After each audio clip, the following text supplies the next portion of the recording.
Hello, everybody. My name is Michael, and I'm here with my co host Maurice, and we're going to be doing a little show called Pop Culture Postmortem, where we take a very surgical look at pop culture, media, why it works, and why it doesn't. Today, we are going to be looking at the fantastic movie Halloween from 1978, directed by John Carpenter. To do this, we are going to give you a scene by scene breakdown, why they work, what they mean, and what they're doing in the film. And with me to do this is my co host, Morris. Hey, thanks, Mike. That was very Dr. Fraser Crane of you. Well done. That was good. Yeah, so we're doing what? Halloween, 1978. John Carpenter wind up to this film. If you haven't seen it, highly recommended. It's several decades old at this point, so if you haven't seen it already, definitely check it out. John Carpenter directed it. He wrote it along with his at the time, I believe, partner girlfriend Deborah Hill, who was also a producer on the film. So they were writing, producing. Erwin Yablans, I think, was the film producer's name as well, and it was financed by Mustafa Akkad as well. Carpenter, before this, relative unknown. Really, only to his name was a film called Assault on Precinct 13, which kind of sold his prowess as a director. But Yablans, Akkad, they had this idea. They wanted to produce a movie that was set during the Halloween season, and also that involved murdering babysitters. Those were really the two premises they had. Low budget indie film horror. They just wanted to make something that was scary and relatable to the teens. Carpenter said, "Give me 10 grand for full creative control. I'll write it. I'll direct it. I'll do the music." They said okay. And he was given a shoestring budget. Let me check the exact amount here of $300,000. In 1978, the equivalent in 2022 would be $1.4 million budget, which is not a ton of money, and he had 4 weeks to shoot the entire thing. So a powerful story goes he had either between 10 days to 3 weeks to write the script. They shot it in a month, and it was shot during the month of May in 78, and it came out, I believe, around October or November of that same year. So this is, at the time, just a small budgeted film, and it went on to gross 47 million in the United States alone, an additional 23 million internationally, total theatrically $70 million, making it one of the most successful independent films of all time. So a huge turnaround there. And what does that translate over to in today's money? Because that is an absolute ass load of money in 1978, 79. That's a good question, and if I was a better researcher, I would have prepared that ahead of time. Do you happen to have that on hand? I don't have that on hand. Wait, 70 million, 78 worth today. It's like the top Google thing. I think it's equivalent of all the money. All the money, more than there is money. $70,000. Wait, 70 million. There we go. Equivalent to $334.5 million. So it made 334 times its initial investment. Yeah. So if you're talking about one, yeah, that would, somebody better at math than I. 1.4 million stacked up against 330.5 million, roughly. Jesus. Yeah. So huge, and mostly it was word of mouth. It was just people going to the theater, getting the pants scared off them, telling their friends, "You got to go see this. It's so scary." And I mean, not a little bit of fanfare from the critics at the time, but some naysayers along the way. But really, I think that's, in terms of production, I can't really hire a whole lot of people. Donald Pleasance, who plays Sam Loomis, is the biggest draw. I think he got 20 grand. I want to say Jamie Lee Curtis, who's a relative unknown at the time, gets something like 8. The guy who plays Michael Myers in The Mask, Nick Castle, I think he got $25 a day, to walk around in a Captain Kirk mask. So again, a really straight shoestring budget. That Captain Kirk mask, which is the killer's mask, altered $2 at a costume shop. Jamie Lee Curtis's wardrobe exclusively from J.C. Penney, $100. People are wearing their own clothes or moving lights in between productions, and I mean, we can get into it later. I really do feel like that's a strength of this film. So I don't know. I don't know if that's enough history. If I didn't cover anything, you let me know.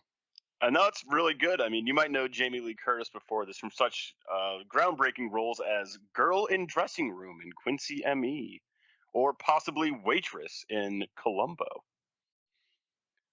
before she became the quintessential Scream Queen and everyone tried to be her from now on forever. Yeah, no, that's a good point. That in terms of casting, Donald Pleasance was a veteran presence, but he was actually the third choice because in the running, it was Peter Cushing was the original person who they had in mind, which is not a name we know very well now, but he's like a staple of like 70s horror films. I just watched a movie with both him and the second choice Christopher Lee in the same movie. I think it was called Horror Train or something. But Peter Cushing, Harris, you would know this. You know that Eddie Izzard bit where he's talking about the British uh, staff of the Death Star in Star Wars? Yeah. Yeah, so Peter Cushing's like the commander of the Death Star, and he's the guy that Eddie Izzard's making fun of, like, sir, the rebels, that guy. It's that guy. So he was number 1, turned it down because the pay was so low. And then Christopher Lee was number 2, who I know from the Lord of the Rings, but I don't know Lord of the Rings stuff, but he's another big horror staple, especially out of the 70s. And he turned it down again because of the low pay, and he said it was one of his biggest regrets of his career. So they got Pleasance as a third string. Curtis was actually the second choice, but Carpenter knew that she was the daughter of Janet Leigh, who was in Psycho by Alfred Hitchcock, which is a huge influence upon this film. So I think the idea was that would be good marketing, daughter of Psycho, I guess is what it would be. Daughter of Psycho. I like it. Like Bride of Frankenstein, son of Dracula, daughter of Psycho. That should have been the byline. So yeah, it's so interesting though, because like, how would you like to be Christopher Lee or Peter Cushing turning down Halloween 1, knowing what you know now? Like, God, I'd be kicking myself. But I mean, at the time, it's a bad bet. Like, it's a bad bet. It's a low paying gig. The director's untested. It just seems to be a low. I think to those first two, it probably seemed beneath them. That's probably their agent saying, "No, I'm not doing your little." It's well past 30 seconds, right? I'm not doing your shitty little, low budget student horror film. I'm Peter. I was in Star Wars. I was in Star Wars. Yeah. You think he just runs around saying that to people randomly? I was in Star Wars. It has to be on his business card, right? Peter Cushing in Star Wars. I'm not paying for that donut. I was in Star Wars. Exactly right. Jamie Lee Curtis in Columbo. I don't want to get you that donut. Well, I don't want to pay for the donut. I was in Star. Which one of us was in Star Wars, Missy? Yeah, but I'm daughter of Psycho. Yeah, I guess technically daughter of victim in Psycho, but I mean, I don't know. I would go ahead and take a film with John Carpenter at that point. Like, did you see the way he took out Nancy Loomis in Assault on Precinct 13? Starting his lifelong love affair of killing Nancy Loomis in movies.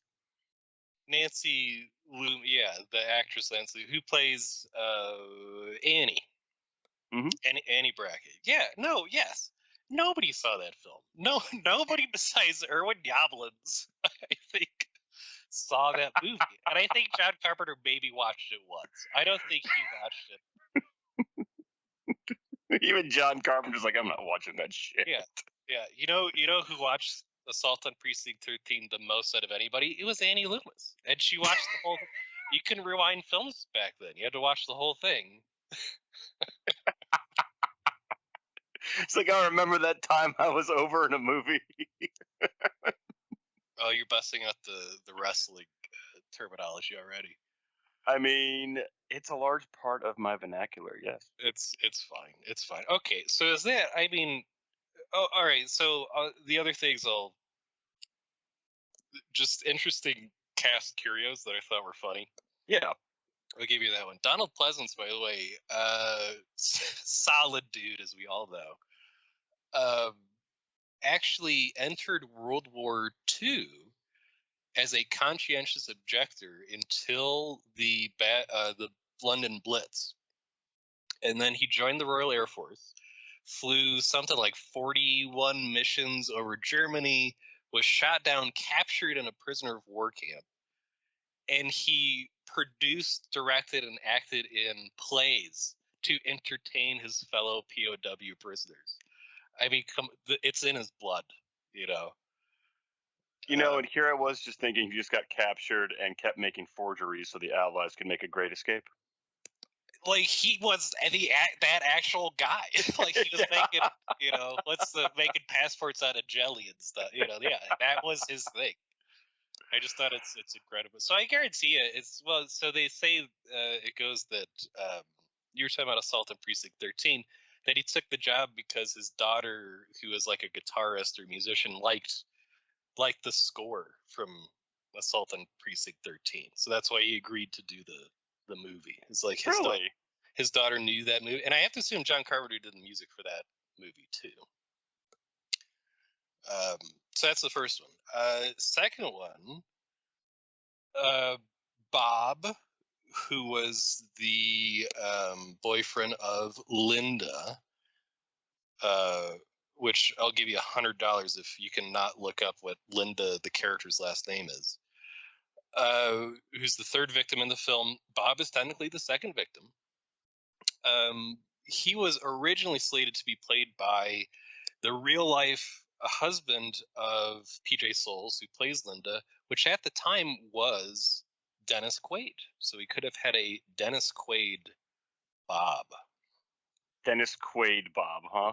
Yeah, Dennis Quaid. Just give me regular Bob. He's fine. Yeah, I mean, behind those glasses, anybody's really going to work. What else? Oh, the actress who plays Lindsay, who I would have to actually look up her name. I apologize to the actress. And I don't like to sexualize child actors, especially, but she grew up to be super hot. I feel like it's okay because this is back in 1978. This is 7 years before I was born. So, but she's actually the half sister of a Hilton, and her nieces are Paris and Nikki, which I thought was interesting. So yeah, really interesting stuff. I have no idea what Linda's last name is in that film. I actually didn't know she had a last name. And I've seen this movie a billion times, so I actually had no idea. I don't know that it's actually explicit. I do not recall any explicit reference to her last name, but according to my very voluminous research, which interpret that as reading Wikipedia, her name is Linda Vanderklok.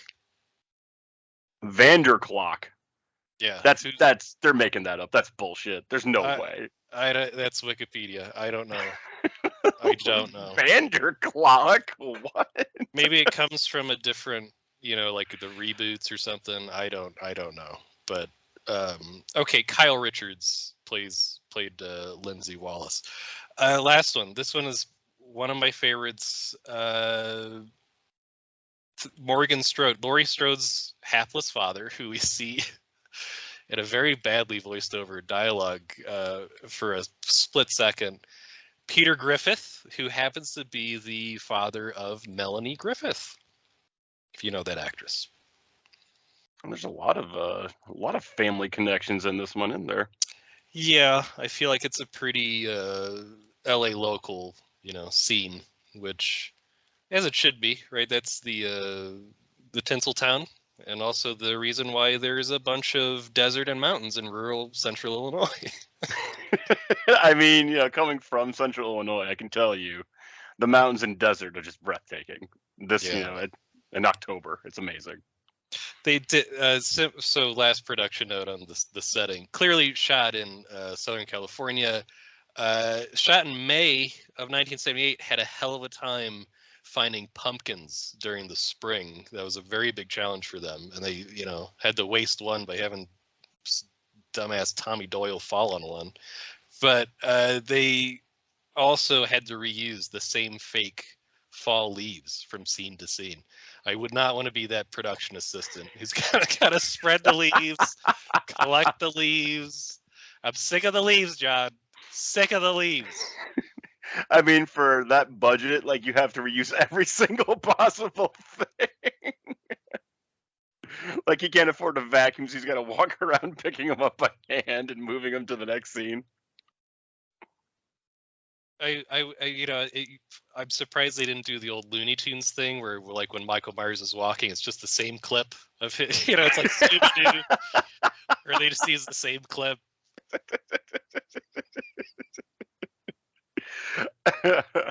I mean, they could.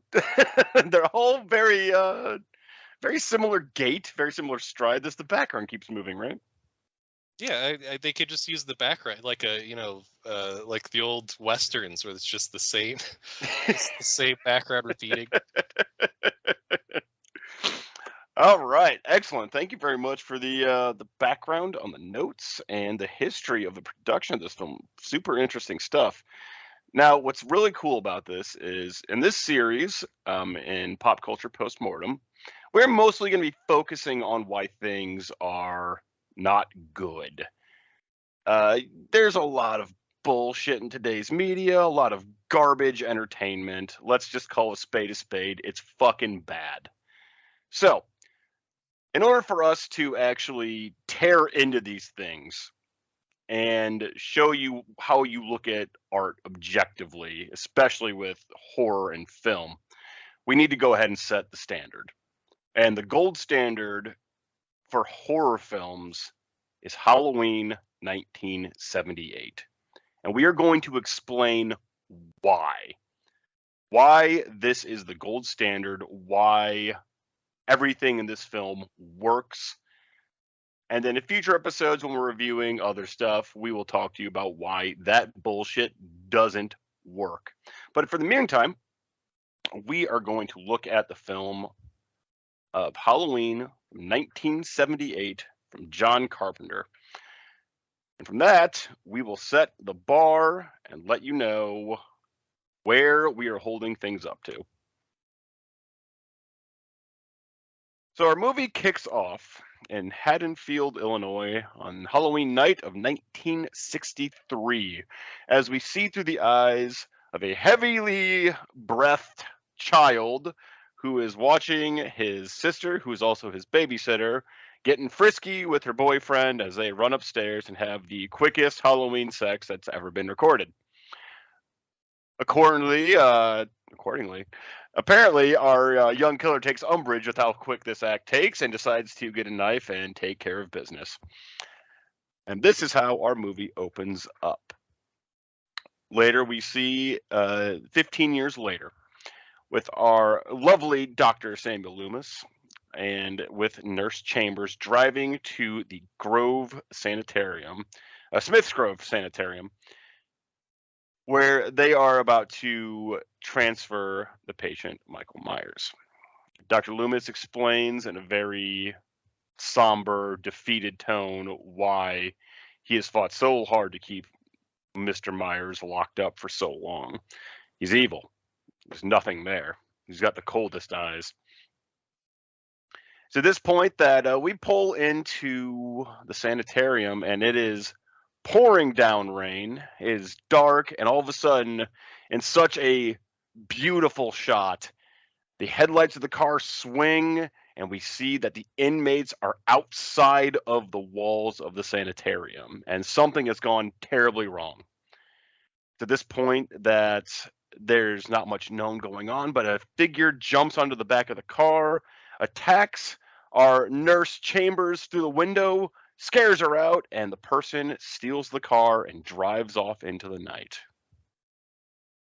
Yeah, a couple of things, because and I struggle with this too, Harris. I know we just talked about.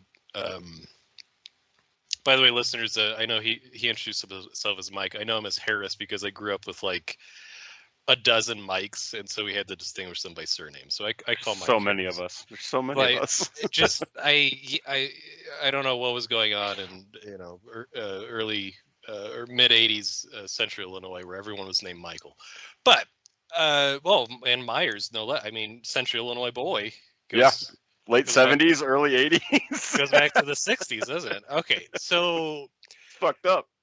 yeah, I had to go back. I should have rewatched the intro, but even the opening sequence before the actual events of the film, you got this slow pan in on the jack-o'-lantern, to the eye before the light goes out in the eye.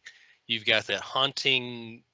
We're gonna have to talk about the musical score at some point, of course, done by, I think it's credited as the Bowling Green Symphony Orchestra or something like that, which clearly is a pseudonym for John Carpenter himself, the director and writer, from Bowling Green, Kentucky.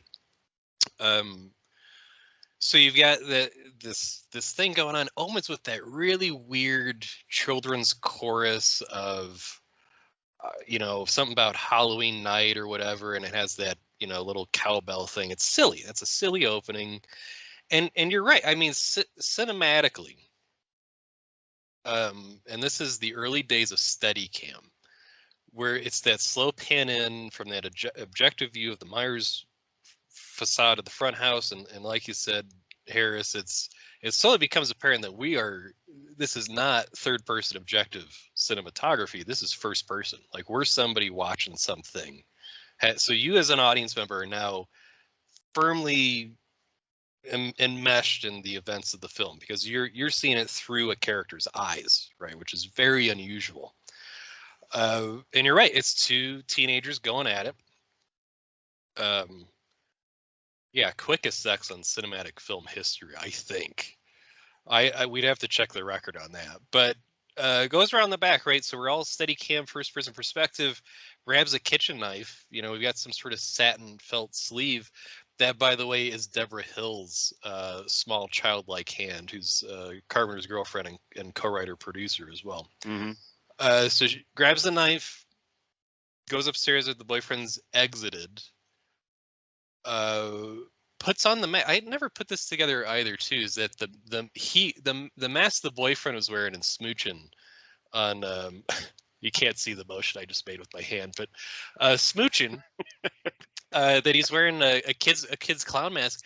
I don't know why I'd ever noticed that's the same mask that are what becomes later known as Michael Myers puts on himself. I don't know why I never connected that. It's that he, as a kid, left his mask laying around, and the boyfriend was like besmirching it by smooching his older sister with it. But yeah, so puts on the mask through the eyes of the killer now, because we know we got a knife in our hands, stabbing the babysitter older sister to death. That actress was a Playmate of the Month, I think, June 1974. So she's used to getting her yabos out, on film. You think she's a 1974 Playmate? That's very it could be any month or year. Yeah, just looks the part. Kills her, yeah, and then walks out, and the great reveal, I guess, is the parents take the mask off the kid. Shocker, it's a 6-year-old boy's just murdered his older sister. And that's shocking. That really is. I've read descriptions about the parents' reactions. It is not if you watch the mother closely, she puts her hands in her cardigan with a stirred frown, as though to tell the husband, I knew this would happen. I swear. And the dad's just standing there with the mask in his hand, like, and the kid's holding a bloody knife, and he's just like, I don't know what's occurred. What could possibly have happened here? Anyway, Like she's giving him a look like, I told you not to get him the clown costume. I swear that's the exact look that she And has. he's like, ah, shit, she got me. Yeah, but you're right though. The fact that this is not third person objective. You are seeing this happen from the eyes of the killer, which makes you, the audience member, an active, participating member in this murder, is what John Carpenter's doing here. This is why this scene works so well. You are the killer, and this is going to play into the theme of the entire movie. He is setting this up early and establishing this, that Michael Myers can be fucking anybody. And that is super important, including the audience members. That's a really interesting point about can be anybody. And it draws into the question of identity. It's like, this isn't a whodunit. It really isn't. It's not a who's the killer type of deal. We can talk about the flow of information here in a second, because that's the other thing that really startled me watching this again for the first time in many years. But yeah, the identity of the killer, and a lot of people made a big sting about that, and I think continue to do so, about, oh, that's really, it's almost like first person shooters, like it's so violent, you're implicating people in that violence, it's like psychologically harmful. But we'll get into it later, I'm sure, but that's not, I think that may be the lasting legacy of why people so much identify with this killer in particular, is because of exactly what you're saying, Harris, is that John Carpenter set up the psychic distance between the audience and the killer almost instantly. But it does, and we can talk about the shift, it does actually shift later. So there's an interesting thing that happens with it, and it's all through cinematography, which is, I think, the strength of this film is the cinematography. But we can continue to talk about that. Oh, absolutely. And definitely in the night scenes, when it becomes very apparent John Carpenter is a master director. Like, you cannot make up skill like that with CGI, and John Carpenter has no time for special effects. I mean, he busts out every single trick, like every single trick. I think that narratively, I think the influence was Black Christmas, which is a Canadian horror film from, I think, 1974. But cinematographically, if that's a word, I think it's Psycho. 1960, what, Hitchcock. I think between those two, and I can almost think of it. I mean, clearly, right, Jamie Lee Curtis is the literal daughter of an actress in Psycho.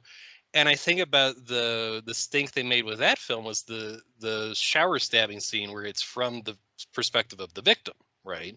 You're almost talking about a clear, almost symmetrical reversal of that. Now it's from the perspective of the killer, right? Which is an interesting reversal of that. I don't know if that makes sense. Yeah, absolutely. So the next day, after Michael Myers steals the car, we arrive back in Haddonfield, Illinois, where Michael Myers lives and was apprehended after the murder of his sister. A couple things are going to be happening here in the next scenes. We see that there are some lovely mountains and desert on the way to Haddonfield, Illinois, which is in central Illinois, with all the farming that happens there near the mountains. Then we get to the town proper, where after the phone call that Dr. Loomis makes, we see that there is in fact a dead body right by it, next to an abandoned tow truck. And the coveralls are missing, thus setting up our nondescript killer's uniform. When we arrive in the town of Haddonfield, we see that there is an alarm going off in the hardware store, where the police tell us that there are some knives were stolen, calling back to our butcher's knife, ropes, and a white mask. As was mentioned previously, this is our Captain Kirk mask, which has been modified for about $2. This is where we're going to start setting up what exactly is happening here? We're playing a game of cat and mouse with Michael Myers and our main character, Laurie Strode, the amazing Jamie Lee Curtis. Now, it's a long established myth in this film that Michael Myers and Jamie Lee Curtis, Laurie Strode, are siblings. This is the first movie. There's no such thing as a sequel happening for this movie at this point. No one thought there was going to be a sequel. So in this, it is pure happenstance that Michael Myers chooses Laurie Strode as a victim because she's dropping off a key for the Myers house to be viewed as her father is a real estate agent. Yeah, and I think we got to come back to this in a big way. This is the other thing that really startled me about this watching this film for the first time in several years, having watched it obsessively. And Harris, I was telling you between kind of, takes or whatever you want to call them, about I watched this intentionally just a few hours ago. One, trying to view it as a standalone film without any knowledge of the lore of the rest of the films, because I've watched virtually all of them. One, standalone, and two, like I hadn't seen it before. And which is so hard for me to do, is because I've seen it so many times. I can't really recall the first time I saw it, but I've seen it so many times, and I've seen all of the films, and so it's just hard to divorce this first one from the rest of them. Because you're right, it was a standalone piece, never meant to have a sequel. They retconned the shit out of it, Halloween 2, and all these things, and they had this, whole sibling element, which was like, that was Halloween 2's 80, 81, so that's the year of whatever Star Wars, Empire Strikes Back, of Luke, I'm your father, and all that business, right? It was the time of surprise family ties, is what it was, and Halloween followed suit. But here, no, you're right. It's pure. The scrawl on the inside of the cell door says sister. Clearly, Loomis knows that that's in reference to Judith Myers. Paris, let me posit a question to you. Sure. Because I was thinking about this.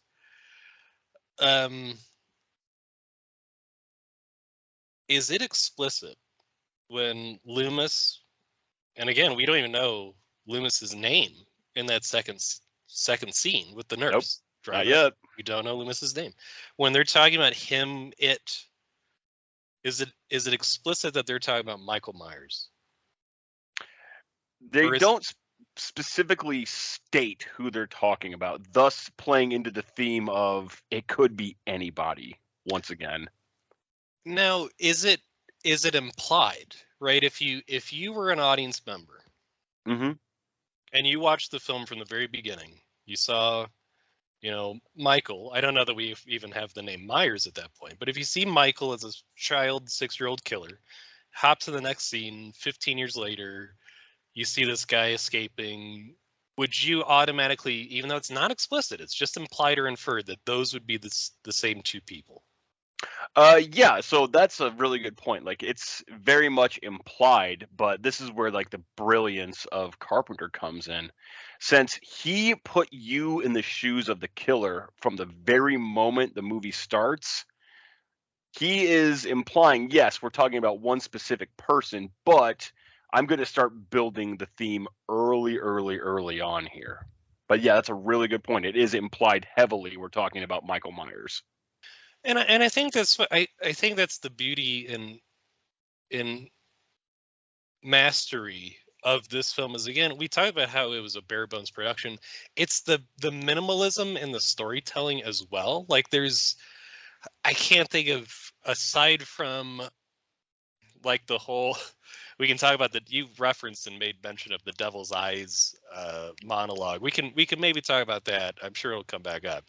But like, there's not a whole lot of exposition hidden as dialogue in this. There's not overuse of characters' names, which is interesting. You see that trope a lot in current media. Mm-hmm. It's really not spelled out for the audience. I argue with you that the tension in this film comes from the dramatic irony that the characters themselves do not know the full picture or story at any point, but we as audience members do. Like we almost Yes. have the God's eye of we can see what's coming when these characters cannot see what's coming or they don't know what's already happened, right? But we do know that just from the Mm-hmm. perspective, right? So, I mean, I would argue that it's not full scale confirmed that it's Michael Myers as the guy who's marauding around Haddonfield until the cemetery scene. But I'm jumping ahead, so that's Yeah, anyway. yeah. No, that's a really good point. So because you never get a look at his face, not in the escape of the institution, you don't get a look at his face until the very end of the film. And even then, you don't know what the hell this guy would even look like. No, and that's true. And so that's I think the like iconography of the mask kind of overtakes how. So this is me trying to watch the film for the first time of the release of information because we're seeing the present through kind of the teenager Michael Myers perspective, because again, we're not first person throughout the center of the film. It's kind of like over the shoulder. We've gone third person limited to, we're playing GTA 5 or whatever it is before they added the first person shooter aspect to that. Over the character's shoulder, it's either the teenagers or or Myers. But then you got Loomis piecing together the past almost as a detective, what's already happened, right? So we're seeing a guy walking around in, mechanics overalls. Well, then Loomis finds a dead mechanic, right? Actually, he doesn't actually find the dead mechanic. He only finds the hospital scrubs and the truck and the matchbook, right? So he's piecing together, okay, he's probably wearing mechanics overalls. Well, we already know that. We've already seen that, but it didn't make sense to us. Why? Then we maybe notice he's wearing like a weird white, hair situation going on. Well, then Loomis finds out after the fact, oh, well, he's stolen a Halloween mask, so, and then it starts clicking. So it's like the release of information is almost staggered in a way where Loomis is catching up. But we already know what's coming because we're seeing the present moment, which is that's a really good way to produce tension, is that dramatic irony. Yeah, and honestly, the only character we're ever in sync with in this movie is Michael Myers. He's the only character in this film that we have the exact information, the exact time he learns it, the audience learns it. I think that's the psychic distance because you said in the first scene we're solidly in Michael Myers' head. I think the rest of the film, you're right. We are the most close to his perspective, not in his head, but the most close to his perspective, and I feel like that's the reason why a lot of people identify with the killer.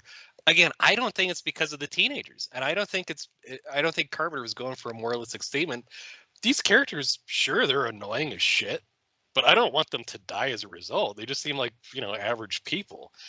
And I think later iterations that people misunderstood that. It was like, okay, to root for the killer, you gotta make the teenagers as grating and like most awful human beings you can. So when they get killed, you feel satisfied. Here it's just they're kind of just your average dumbass dick or whatever, but they're not malicious. I don't wish ill upon them. I think the reason why the setup with the scares and the payoffs is because, like you said, we're so aligned with that perspective already. Although it shifts by the end and we start rooting for somebody else, but we'll get there, I'm sure. Yeah, that's a big theme as well. So the other thing too that's really fascinating about this film is that yeah, you just mentioned it right there. There's this trope right now in modern garbage media where all of your characters have to be obnoxious as fucking possible. And here's a fun fact, people.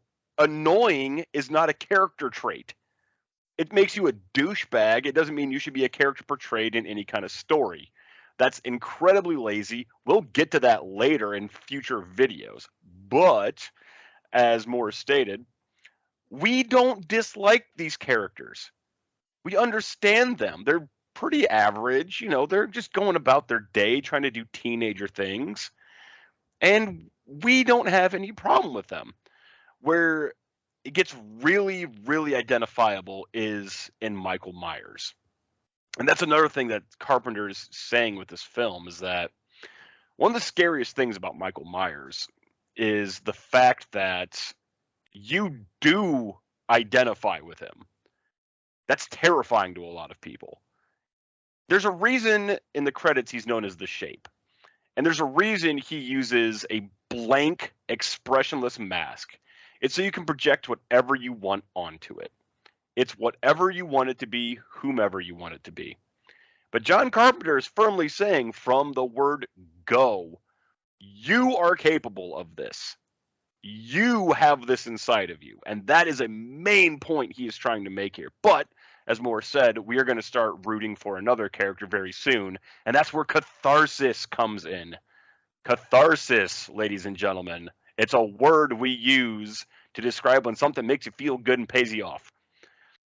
That's an interesting, the Shape, right? I mean, it can indicate something inhuman, otherworldly, which we can debate that. But you're pegging something here that I don't think it is.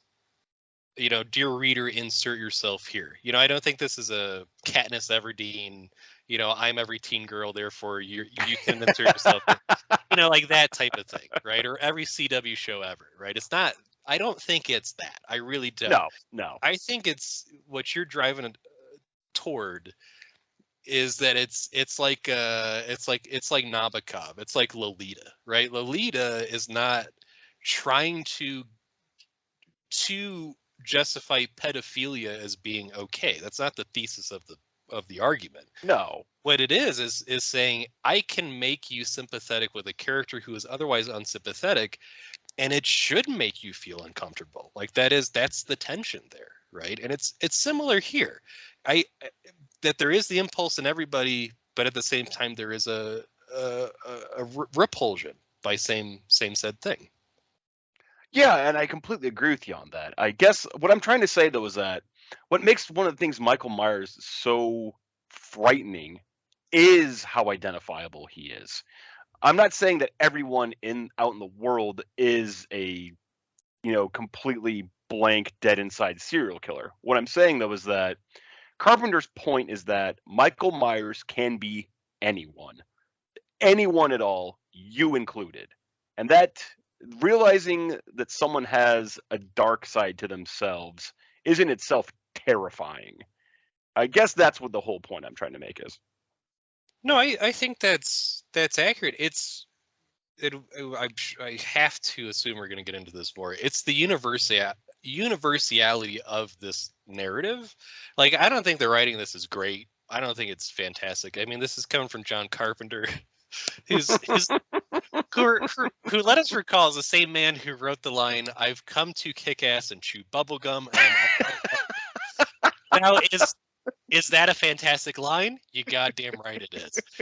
Shakespeare, it is not. Okay, so is it a passable functional narrative? Yes, it is, and I think this is what we're keying into. Is it is so specific, like it, and at the same time universal. I guess what I'm trying to say is like it meets the base definition for an era. There's characters, we got protagonists, we've got antagonists. We can debate how dynamic or flat those characters might be. We've got a very specific setting. Is it fictionalized? Sure. There is no Haddonfield, Illinois, but it's a specific location. It's a specific time period. And we do have a plot. It's not a great plot, but it's a pretty universal plot about, urban legends coming to life, and that's not necessarily the case, but it's at the same time this specific place, but it could be anywhere. Like you're saying, these characters could be anybody. It's small town America that had a fucked up past, and that past comes back to haunt it. Mm-hmm. That's so relatable on so many levels, and I think that's a strength of the premise, execution of the storytelling. We could cross bones about that, but I think it functions and I think it works.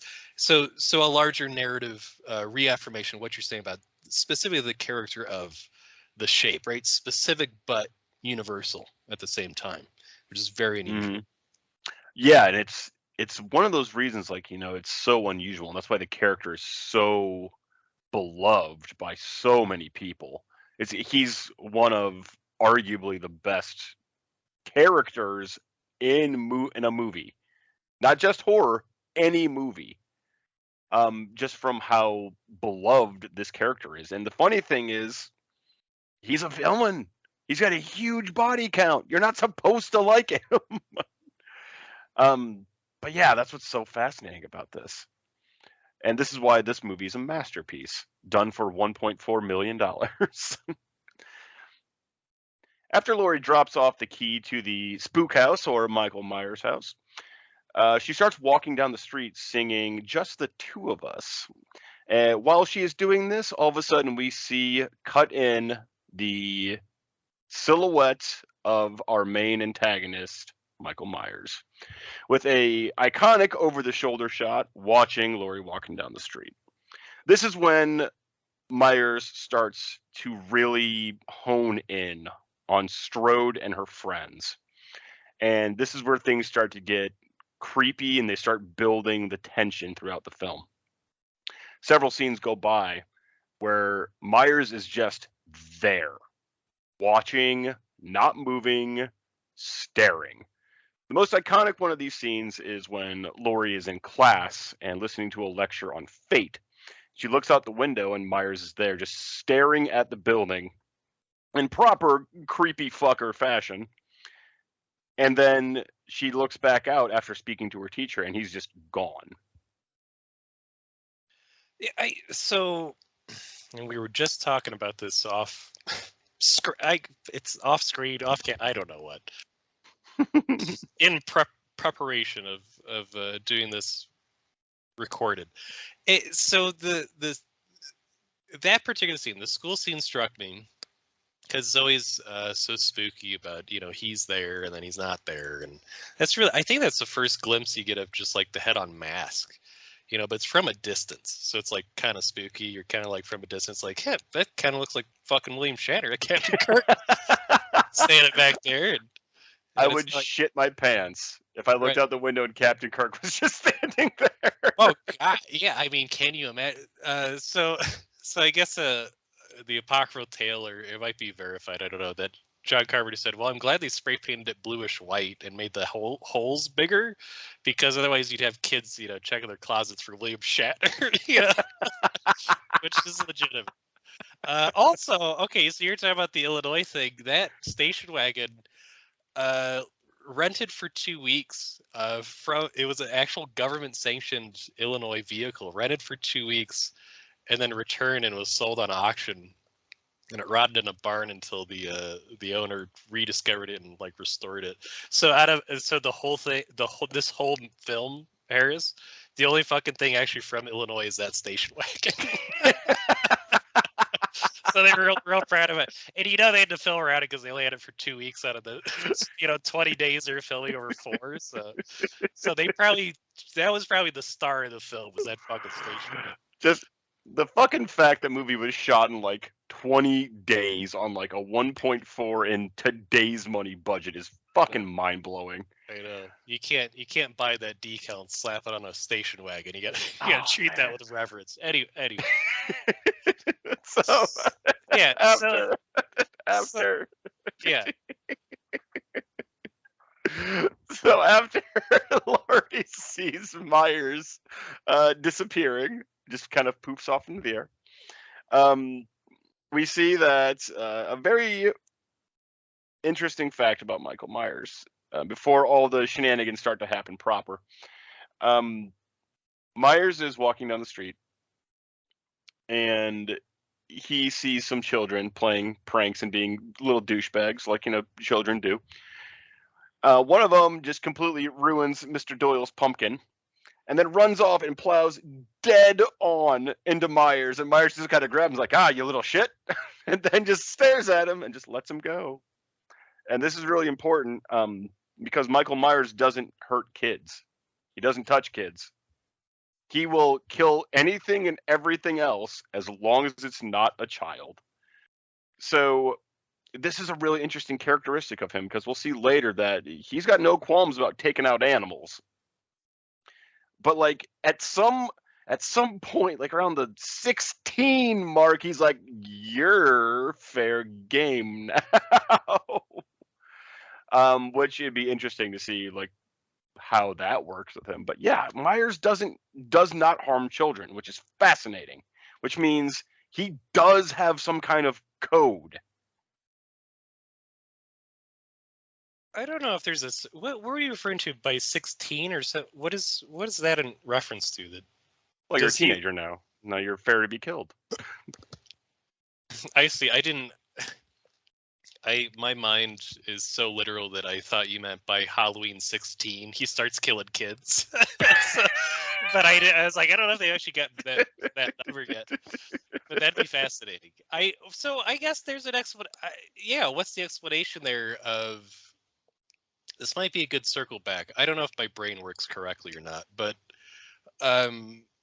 he doesn't. You're right. He is unconcerned with children, and I guess psychologically, could you explain it that he himself still considers himself to be a child? Here could I don't know. You could debate is it the moralistic thing? Is it the age of reason thing? I really don't know. But what I would posit thematically, and it's going back to that school scene that we're talking about, is the when Laurie gets distracted by Michael Myers sitting outside the window, is the teacher talking about, and I don't actually know the literary references they're making about fate and the nature of fate, right? Which I think the choice of her singing to herself, "I wish I had you all alone, just the two of us," I think is really plays into this duality sense of good versus evil. This teacher is talking about these different perspectives on fate. Laurie Strode says, well, one perspective is it's like an element, like earth, air, fire. I almost said earth, wind, and fire, but they're not directly involved. September clearly takes place before October. They're just fine. But so we got that elemental side, or we have the religious side. And then I'm thinking about the duality about like the nature of the like the holiday Halloween. I don't want to get too deep into this about the Celtic origins of Samhain, and like the veil between the living and the dead being so thin you can puncture through that bit, the boogeyman, right? And then the bit with the domestic sort of ritual of costumes and candy, the pageantry of this, right? So there's almost the elemental side of the truly scary shit, which is Michael Myers' boogeyman, and then there's the pageantry, almost religious observance and ritual bit of like kids getting candy and stuff like that. And how those two forces meet on Halloween, when I start to think about that, the more deeply disturbing this movie becomes, because if you try to explain to little kids, demons walking the face of the earth, how do you put that in a nice way? Is like, oh, you wear scary costumes, so people give you treats, and that's how you ward the spirits away. And kids are like, oh, cool, candy, whatever. But subconsciously it feeds it in there.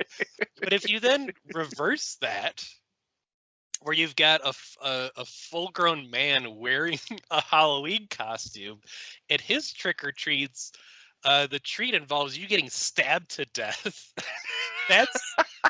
That's fucking scary, right? That's terrifying because it has the unrestraint of a child, doing very serious things, right? So I think there's a tension there and a symmetry that I think thematically works on a horror level.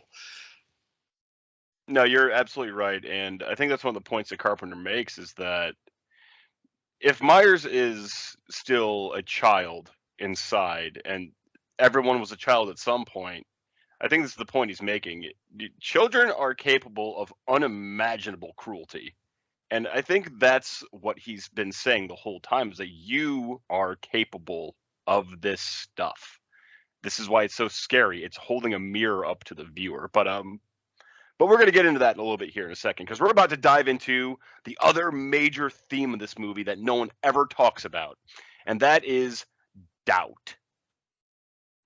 So, Lori is walking home with her friends Annie and Linda, and this is right when Myers lets our child friend go and gets in his car and drives away.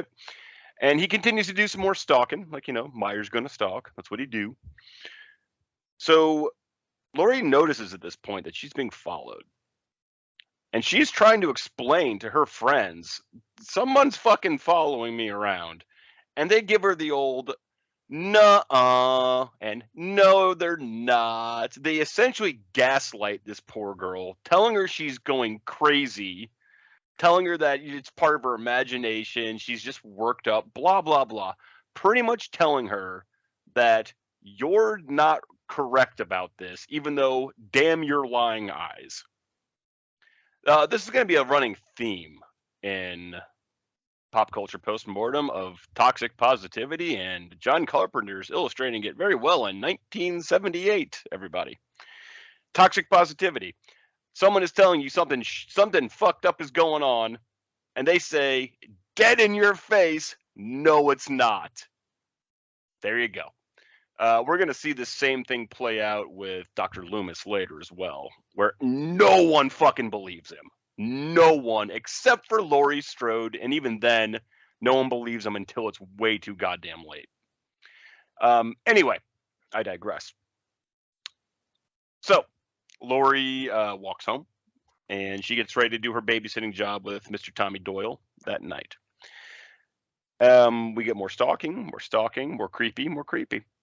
And this is when Lori walks out into the night, getting picked up by her friend Annie to the banger tune of Don't Fear the Reaper as she heads off into the most fateful night of her life. Yeah, that's an interesting about doubt. And of course, now in the modern parlance, that gaslighting is a huge deal. And I wonder, so gaslighting seems to have an element of intentionality to it. And I don't feel like these characters are intentionally gaslighting because they don't know the reality themselves. It's not like they're concealing or misrepresenting a reality. It strikes me more as like ignorance or unawareness. I don't find it to be malicious necessarily. The doubt, I mean, you want to talk about Loomis, a classic case of Cassandra syndrome. Of he knew what was there, predicted it, said all these things, and people very clearly doubt him, which I would agree with. And then it comes, it all comes too late. That I want to put a pin in the ending of nobody believes Loomis until Laurie Strode, because I don't want to pop quiz anybody, but correct me if I'm wrong. Is the first time that Loomis and Laurie Strode actually meet not the final scene of the film? Yes, they don't interact until the very last, 5 minutes of the film. And even then, they only have, 2 lines with each other. And yeah. So Laurie Strode on one side has no idea who Michael Myers even fucking is. No idea. Nope. No clue. Oblivious. Loomis, on the other side, has no idea that Michael Myers has actually killed anybody. He has not witnessed any murders. He's seen an eaten dog. He has seen at the very end Michael Myers strangling Laurie Strode. But otherwise, he's not seen any of the victims. And which speaks volumes to the fact that on site he empties his revolver in his own patient. I feel like he was just waiting. He was waiting to do it. He knew he couldn't do it in the asylum. You know what I think the mystery is solved. Loomis let Myers out just so he could fucking shoot his ass. That's what happened. He came to the conclusion he couldn't do it legally, so he got to let him out, and then he's got to cap his ass. And he was right the whole time too. Right? Yeah. He's like, no, I'm right. Fuck all y'all. This is This is what needs to happen. I know we're skipping ahead here, but the lines we're talking about at the very end, the last lines of dialogue, I think it's along the lines of, it really was the boogeyman. Laurie Strode says that. As a matter of fact, it was. Loomis replies. And these characters have never met each other. No idea who each other are. And they're coming from completely opposite perspectives on this thing, and yet they share that absolute common understanding of what has just happened.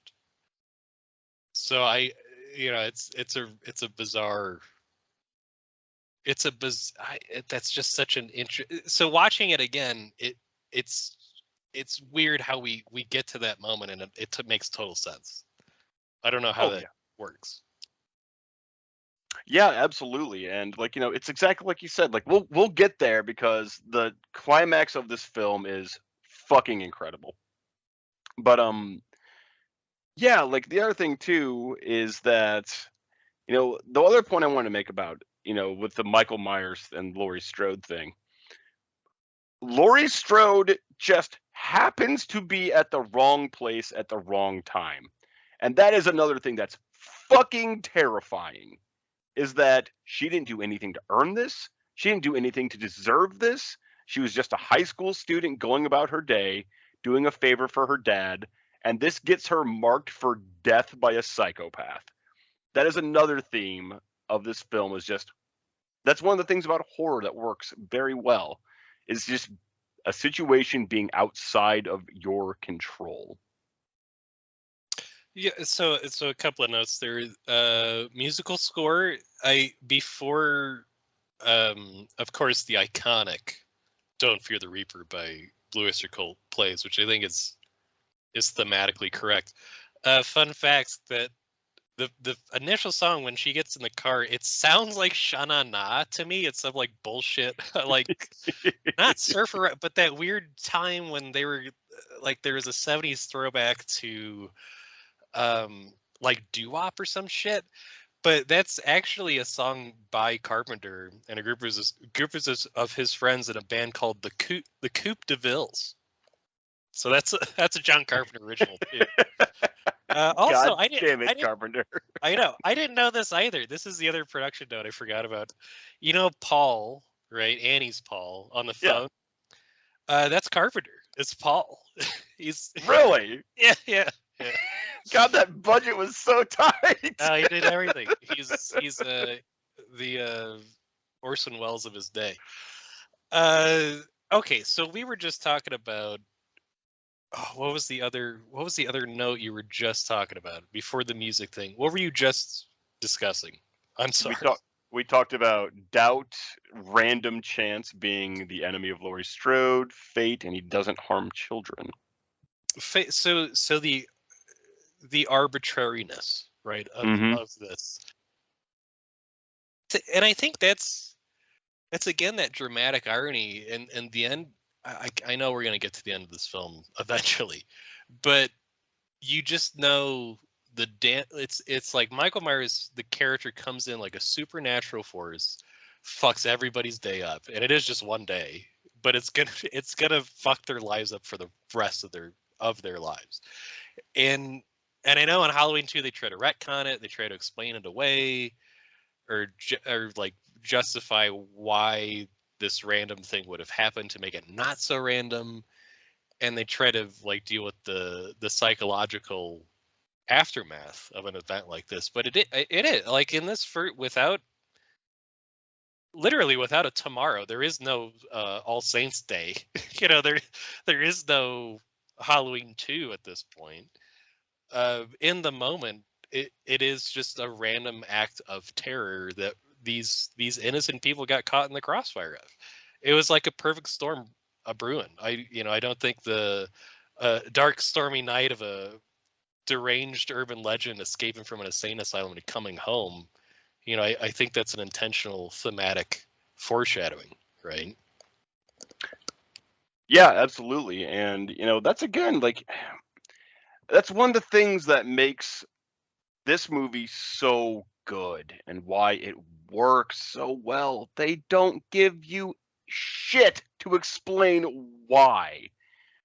like they do this really weird thing where they both make Myers relatable and give you nothing about him. So that's what's the scariest thing about Michael Myers. There's no motivation that we know of. It's just random. I'm gonna fuck everything up because I don't really care, and I'm not going to explain why, yet I could be anybody at the same time. I think that's the misstep that basically every film after this first one makes it, and I think we've talked about this on a personal level too. It's what actually makes it less scary. Of we don't know. We see that opening scene to set up the urban legend. That's the ghost story. Is a little kid goes crazy, murders his sister when he's a little boy, gets locked up forever. That's the urban legend. I mean, hell, growing up, we had the same thing in Bloomington about the Hendrix, case. Like, Mm-hmm. man murders family, and what are the implications of that? And it's connected to a specific house, and there isn't. It's not a justification or a motivation. We don't know why he killed his sister.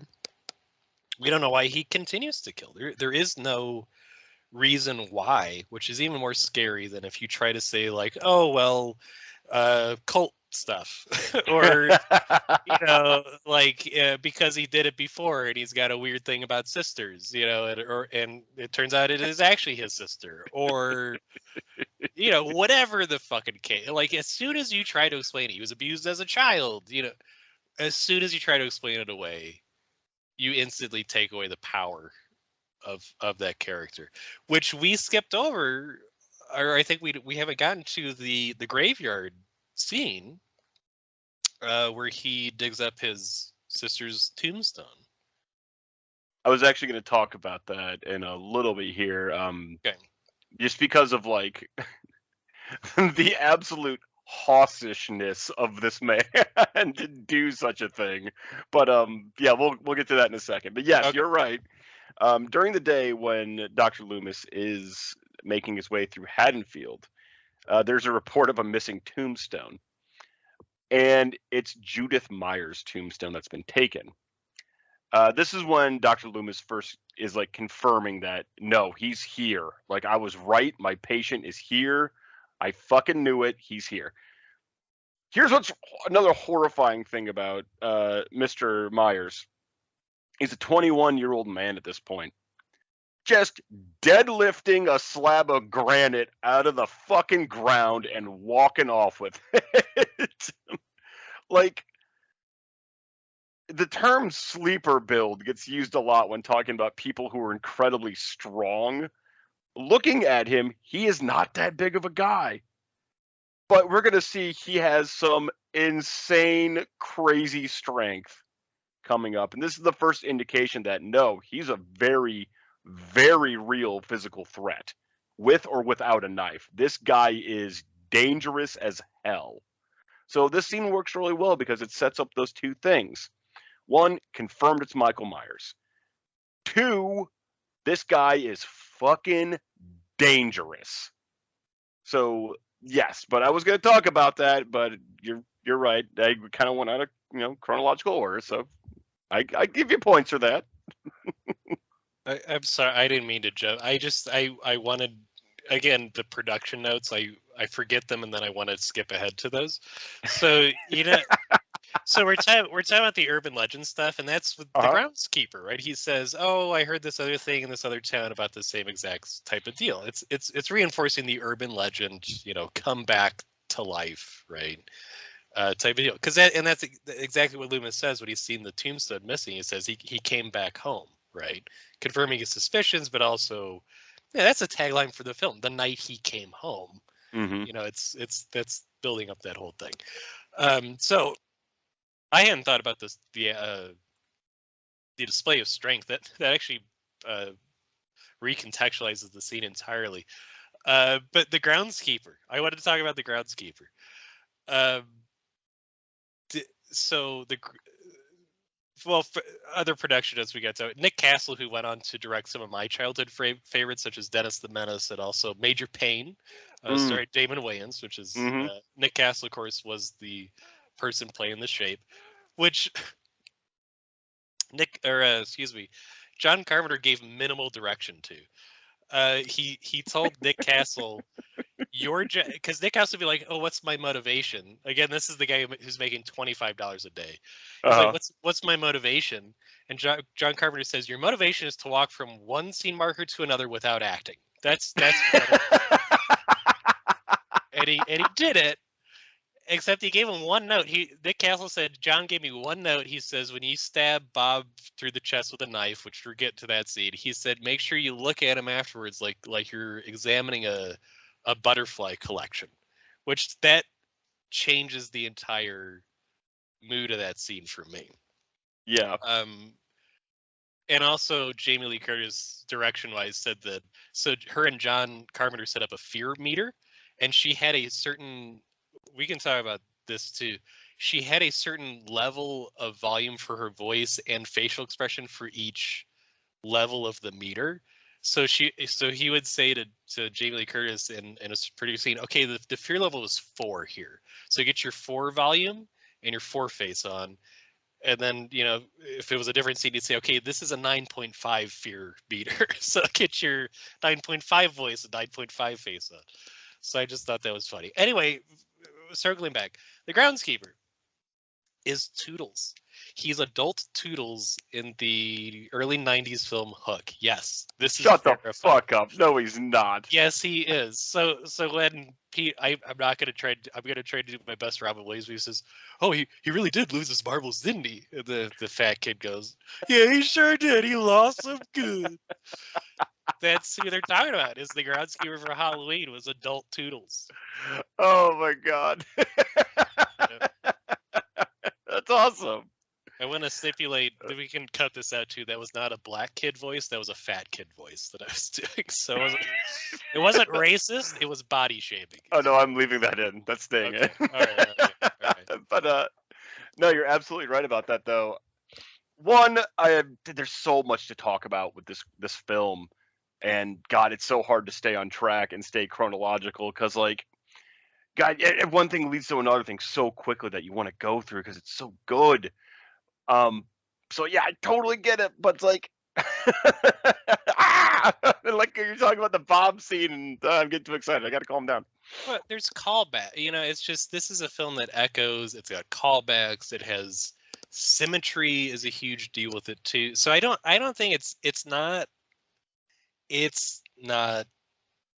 unintentional, I guess is what I'm saying. It messes with time in an intentional way. So this is why we're having such a problem doing a linear summation, and that's why I'm having trouble reading plot summaries of this film. Is when I watch it plain, none of those, you would have to glean all of those details from having watched the entirety of the film. So in the contemporaneous, moment by moment, that information is not readily available, is what I'm trying to say. And that's the other thing too, is that there are technically 2 different stories going on in one movie here, and they're running parallel with one another. And that's the story of Laurie Strode and Michael Myers, and then the other story is Dr. Loomis against everybody else who won't believe him. Those are the 2 stories we have running in parallel with one another. It's almost where I would argue that Sheriff Brackett, I was trying to do my diagram of protagonists and antagonists, and I put Sheriff Brackett on the antagonist with Michael Myers. I agree. Yeah, because I said he's so I've got antagonist, Michael Myers main, I got Sheriff Brackett ? And in parens I put red herring and or obstructionist is what I did. So I don't know if he was thrown in as because when he scares Laurie, I don't know if that's supposed to be a red herring of like, oh, it's the sheriff, that if they were trying to hint fake at a whodunit or what was going on with that. And also when he turns away in that scene, I always thought he was speaking into like a police radio or something. Mm-hmm. It's a pipe. He's got a pipe in his mouth that I never noticed before. I just noticed that today. Well, it's something we're going to talk about here in a second. The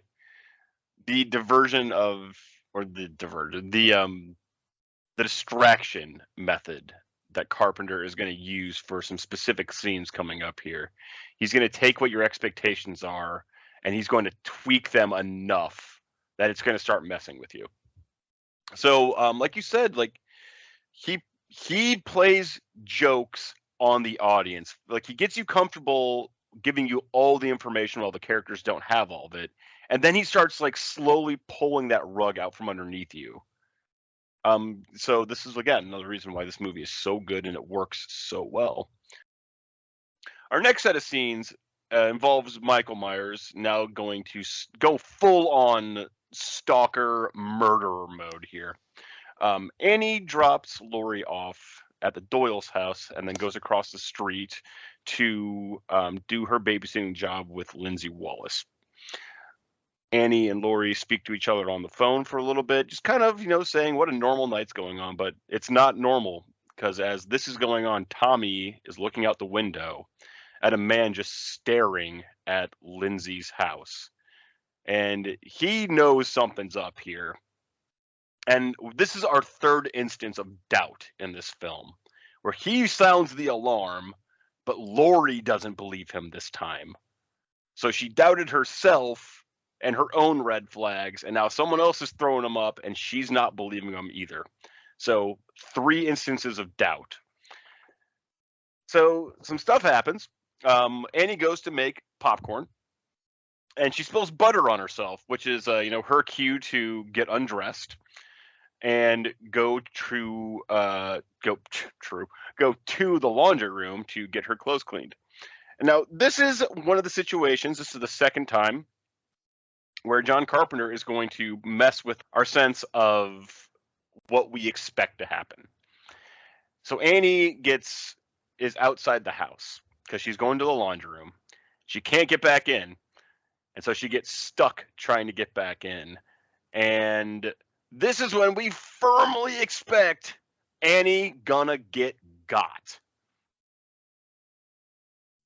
I don't know. So it's, you had talked about, what is it? Expectation, desire, right? It's desire. That's where tension comes from, right? It's desire. This has to do with plot. Desire either thwarted or achieved, right? And this is, I know you can get into the psychosexual interpretations of this stuff, but it's almost like, again, for the dramatic irony, the characters in Annie has no idea Michael Myers is even there. Michael Myers knows he's there. And as an audience, we're watching this whole thing happen. And we're like, crap, she's going to get murked here in this laundry room. And it's kind of we talk about these parallels, reversals, mirrors, the scene where Laurie goes up to her bedroom. It's after she gets scared by Sheriff Brackett and says, everybody's entitled to one good scare. And she's hearing like distressing noises, right? And she gets kind of like anxious. But then she hears, oh, trick or treat, it was just a prank, it was just a trick, and she says, I thought you got over superstition, kiddo, blah, blah, blah. Well, now we have the mirror here when we expect with Annie in the most vulnerable position of all time. She's wearing a man's shirt. She's got her ass out in some panties. She's got her socked foot, knee-high socks. I don't know why she's wearing those. And she got her foot stuck. She's in a compromising position. There's a serial murderer marauding about. How could she not get killed? Well, her boyfriend calls, little girl runs out there, and we hear a distress sound.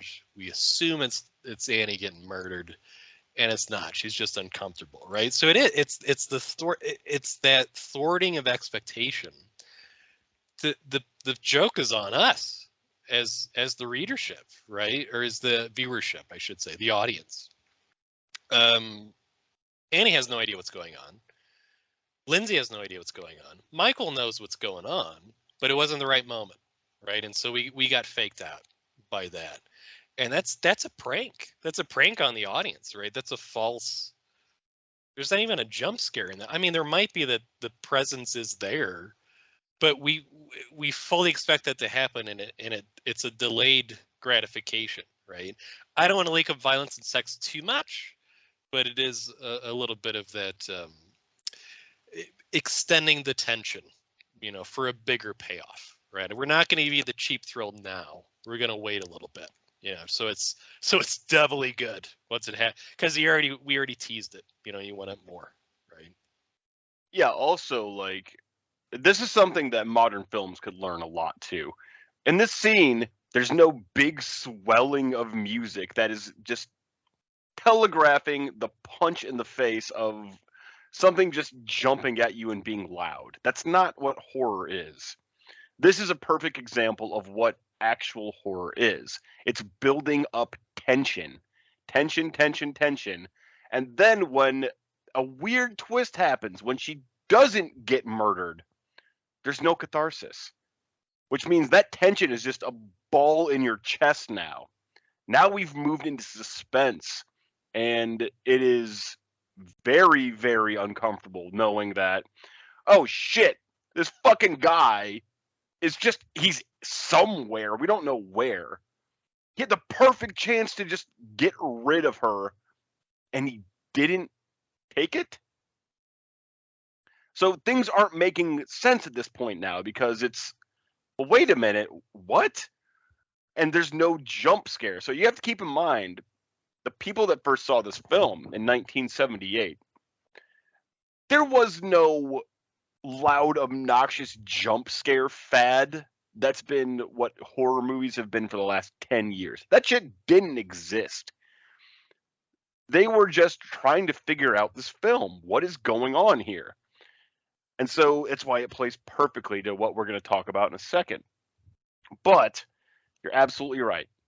There's definitely a link up between sex and murder because they're primal. And that's the real connection between the two. These two things, these two acts in human nature are primal. So anyone that tells you that human beings are not inherently violent, they don't know what the fuck they're talking about. They're lying to you. They're trying to sell you something. Bullshit. The only thing more natural to human beings than screwing other human beings is killing other human beings, okay? Anyone that says otherwise is full of fucking shit. But anyway, that's why those two things link up in horror movies so much. They're the most primal base things of a human being. That and eating and drinking and sleeping. I mean, self-preservation and reproduction. It's the I think there's a psychological link between violence and the sexual act, and we can get into and talk about larger societal. Oh, we'll get into that with our next series, which we'll talk about at the end of this movie review. Yeah, and I know, and we can get into gender relations and feminism and the male gaze and all these. I mean, there is so much to talk about. Yeah, I don't. So I'll go back to the core of what I was hearing about, like the score, meaning the music. I think there are jump scares in this film, and I think they're very rudimentary. They're not chemically engineered like they are today. A jump scare is you know what's going to happen.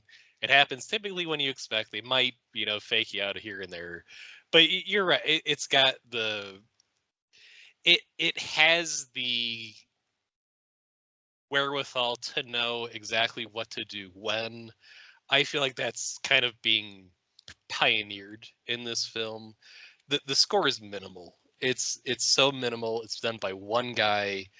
It is by no means engineered the way that jump scares are today. And I don't think there's nearly as many as you would find or in the way that you find them in modern cinema. And this is a question that I want to come back to. By the end of this, whatever we are doing here right now tonight, I want us to answer this question that, if I sound like an academic, this is the ethos here. Is this film actually scary? And does it need to be a horror film or not? So I want to return to that question because that's the question I want to have be the summation by the end of this. But the score is you're right about it. It contributes to the tension. I think production wise, I think the dailies they would show it without the score on it, and they would say this isn't, the producers, whoever from the studio would watch the dailies, the just the film, and would say this isn't scary, this isn't frightening. But once the score got added, it kind of underscored those shocking moments. Because you're right with the laundry scene. I know we're dwelling upon the scene a lot, but I think it's very critical because it's really the first setup of a kill, and it doesn't come. And the tension's there. I think it's the score, very minimal. This movie does a really good job of being slow and being minimal, and the audio is absolutely part of that. And so this is the beginnings of rumblings of chaos, and it's almost like a dry run, which is hilarious. Actually, I find that one of the funniest scenes in this film is that it's almost slapstick by the end of that scene. Oh yeah, and then we'll see in a little bit that the movie does devolve into full on chaos, like when Myers goes full on attack mode. But yeah, that's like you said, this is a really important scene in this movie, and a lot of people don't understand that or overlook that. It's setting up the kill, and then does not pay it off. And that's Michael Myers, patient, waiting, plotting, methodical, calm. All of these things are like, this is one of the reasons he is such the perfect horror villain. He is infinitely patient. 15 years worth of patience. He can wait another 15 minutes. So he's the perfect villain for a horror film. And yeah, we'll get back to your question because that's a damn good question. Both of them, actually. But in the meantime, so Annie goes to answer the phone and talk to her boyfriend, Paul. Paul's like, hey, baby, let's do some 1978 sex. And she's like, yes, I want some of that 1978 sex. And she looks at Lindsay and says, get across the street, go hang out with Tommy, tell Lori I said hi, and I gotta go do this thing real quick. Okay. So Lindsay goes on her way, and Annie goes and gets in her car. She starts the car, and boom, there it is. There's the kill. So there it is. And it's not a slow one either. It is the horn is honking from her being slammed into it. It is not quiet. It is not perfect. It is brutal. It is messy, and it is long. Yeah, we've been talking about the tension. This is my burgeoning theory: the tension, the dramatic irony. Right? She's oblivious. She's in the moment, going to go, having been divested of all adult responsibilities. She's going to go reproduce or practice reproducing with her. Paul must have the good. I don't know what's going on with that. Well, no, he's the director of the film. That's what it is, and he brought her back from assault on Precinct 13. So she's gonna go bang John Carpenter, and that's the thing of it. That's the weird bit of when the audience knows something that the character does not, is that she's singing her stupid, oh Paul song, oh Paul, tries the handle, it's locked, no keys. So she goes back, gets the fucking keys, comes back, opens the handle, unlocked, doesn't think a second thing about it. That's the whole reason why he went back to get the keys, was to unlock the door. Opens it, it's unlocked. So already the audience is like, wait, that was locked. Then she gets in, she's got the fog on the window, and she's, like, what the hell is this? And in that split second, the audience knows, holy shit, he's in the goddamn car. And then right when you realize it, grabs her. And you're right. It's almost the total opposite of the setup before. It was long. It was really stretching it out. He was around, circling around, but he wasn't quite there. And then here it's lightning speed, right? The realization for the audience is, holy shit, he's in the car, he's in the back seat. But then the kill is long and drawn out. which is very uncomfortable. I don't believe in this version that he actually is slamming her into the steering wheel. She's hitting the steering wheel to alert, for help.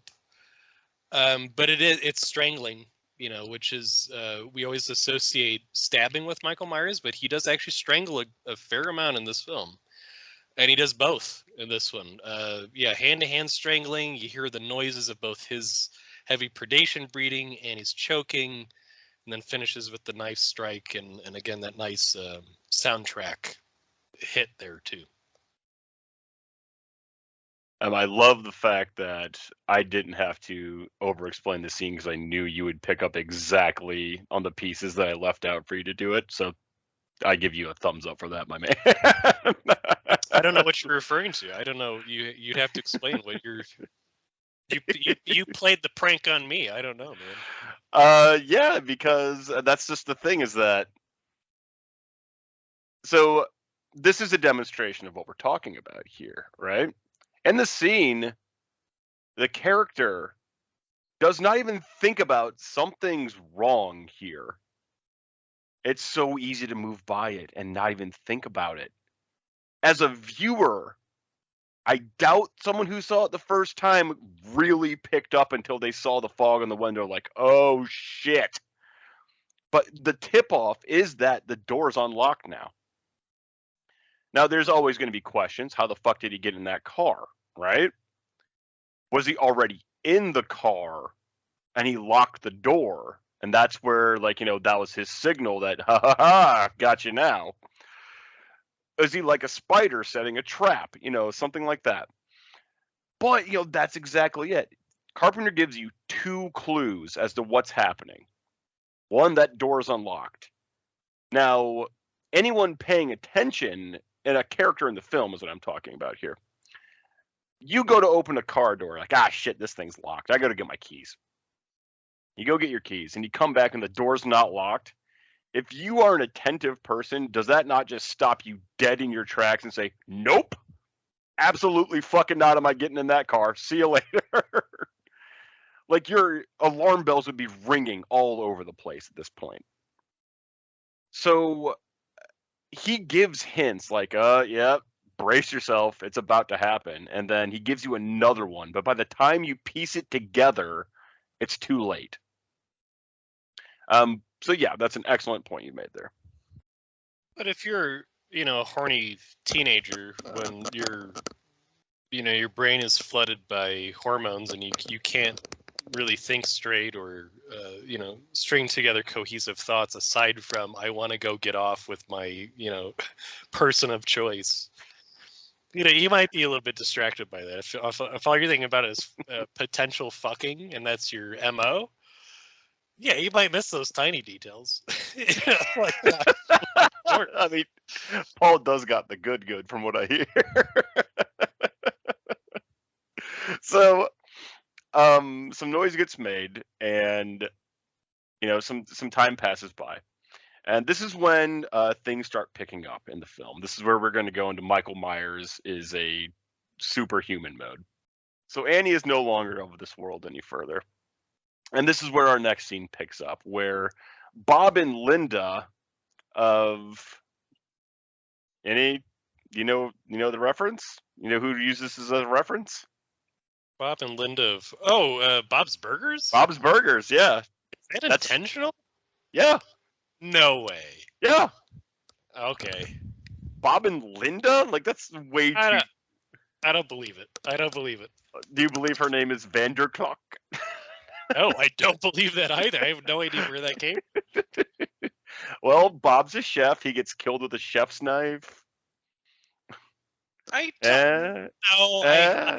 No. I need third-party evidence. I'm not buying that. I'm gonna say that's too much of a coincidence to not be true. Like, I think it's a very large coincidence that is not true. All right. Well, moving on. So, Mr. and Mrs. Burger get to the house. If it wasn't Tina and Jean, but it was like Tommy Lori and Tommy, yeah, then I'd give you credence. But I'm not buying that. All right, fine. So Mr. and Mrs. Belcher arrive at the house, and okay, fine. Mrs. Vanderclock and Bab, they get to the house, the Wallace house, looking for Annie, who they do not know. Again, playing on the theme that she is already gonzo. They can't find her, so they decide, it'd be cool. Get some of that good going on. That 1978 boinkage. Let's have some of that. So I assume they also have incredibly fast sex. And Bob decides, time for a beer of this house that I don't own or live at. I'm going to go steal their drinks. And this is when Mr. Myers takes umbrage with another person. We get another great instance of our shell game that happens, and one of the most iconic kill scenes of any film ever is about to happen. I gotta back. Harris. I've been waiting since you posited that we should talk about this film, about the single greatest mystery of this entire franchise. I think I know what you're gonna say. Are you sure? It's a line I still don't understand, of when Bob and Linda Belcher, apparently in your estimation. See, now this fucks up my whole, I have that weird synesthesia where I think it's all continuity between franchises. I know.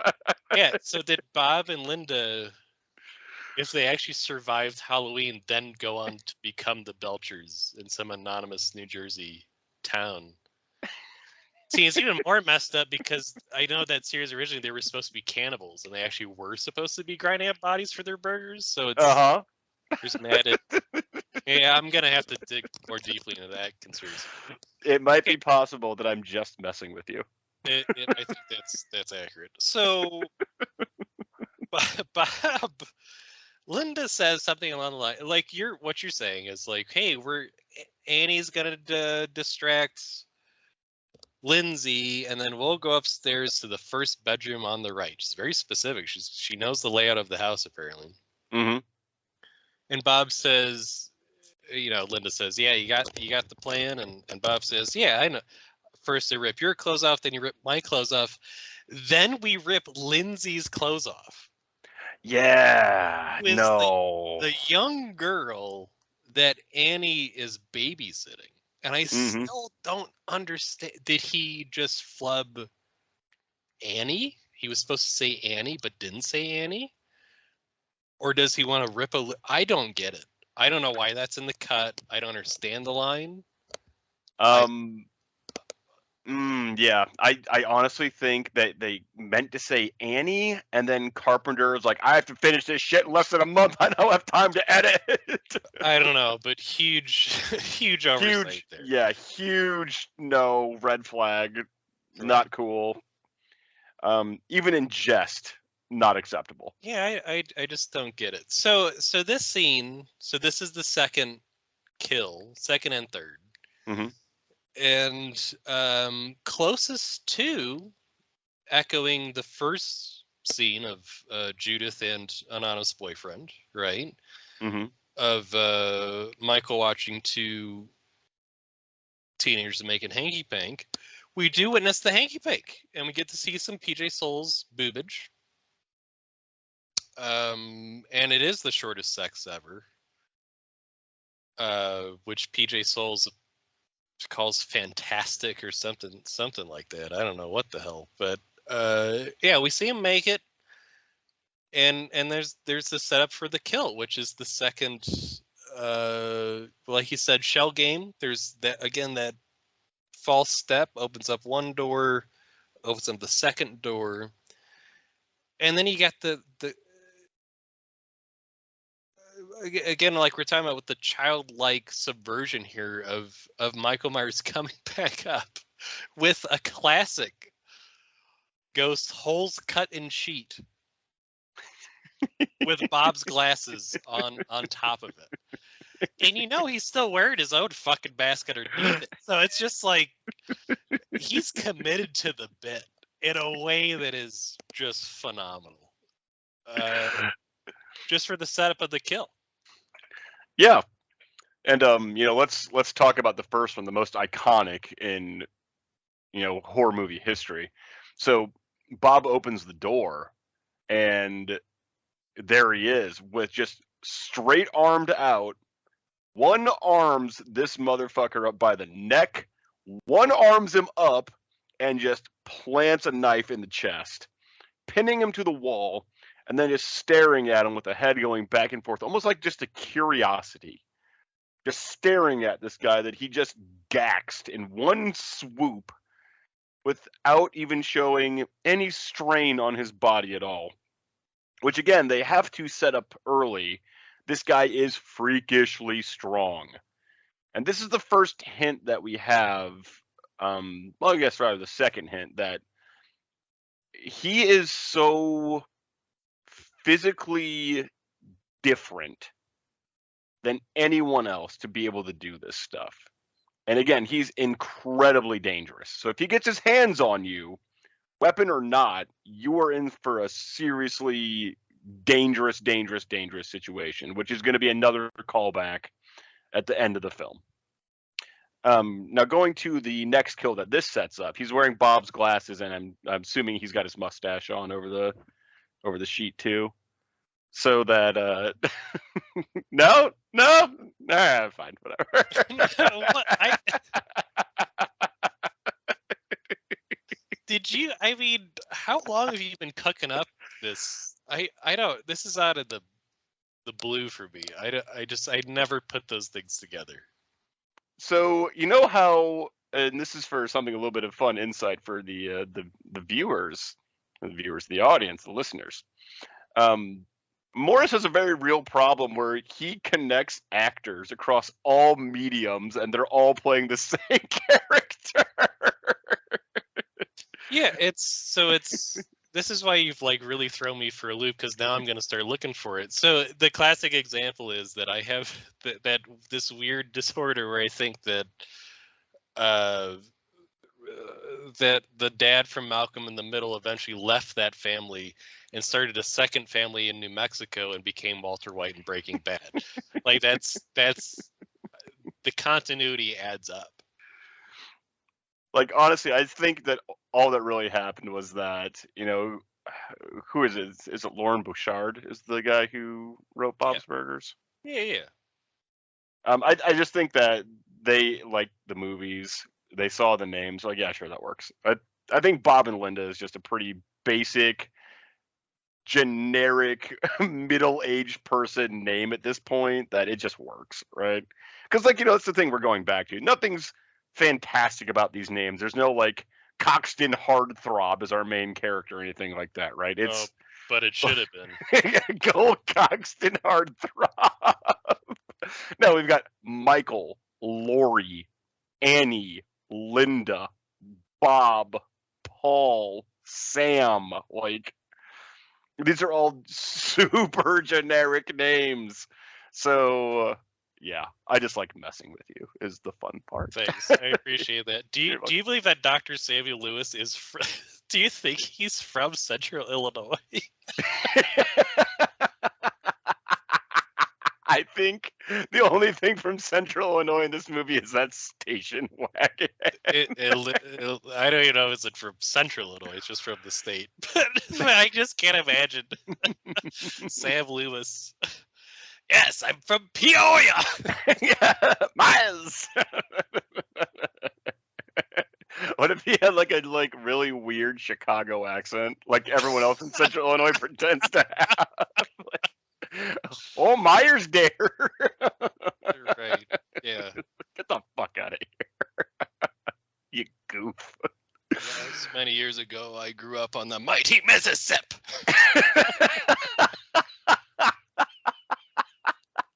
That's, by the way, how we all talk in Central Illinois. That's, all of us Illinois shit kickers, that's what we sound like. I shot him 6 times!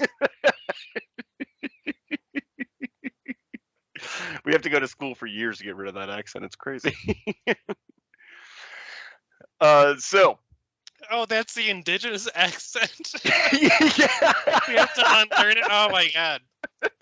All right. You don't remember those classes? You should. So we came out of the womb saying, Miles! I had the I shot him dog in 6 the house. times! Okay, all right. All right. Hey, Lonnie, get your ass away from there. Father, it's my 6th birthday.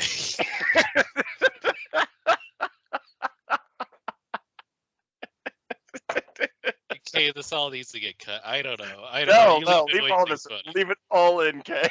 All right.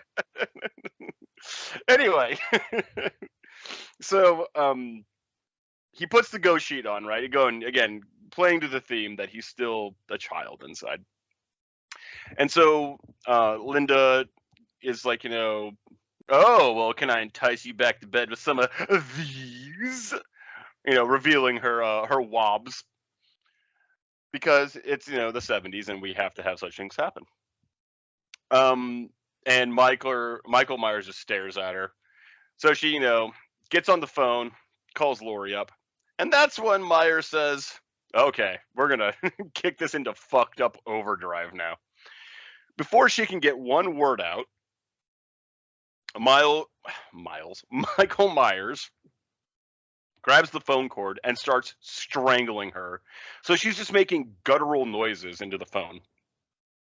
Lori at this point thinks that she's getting a obscene phone call from, either Annie or Paul or, Linda and Bob.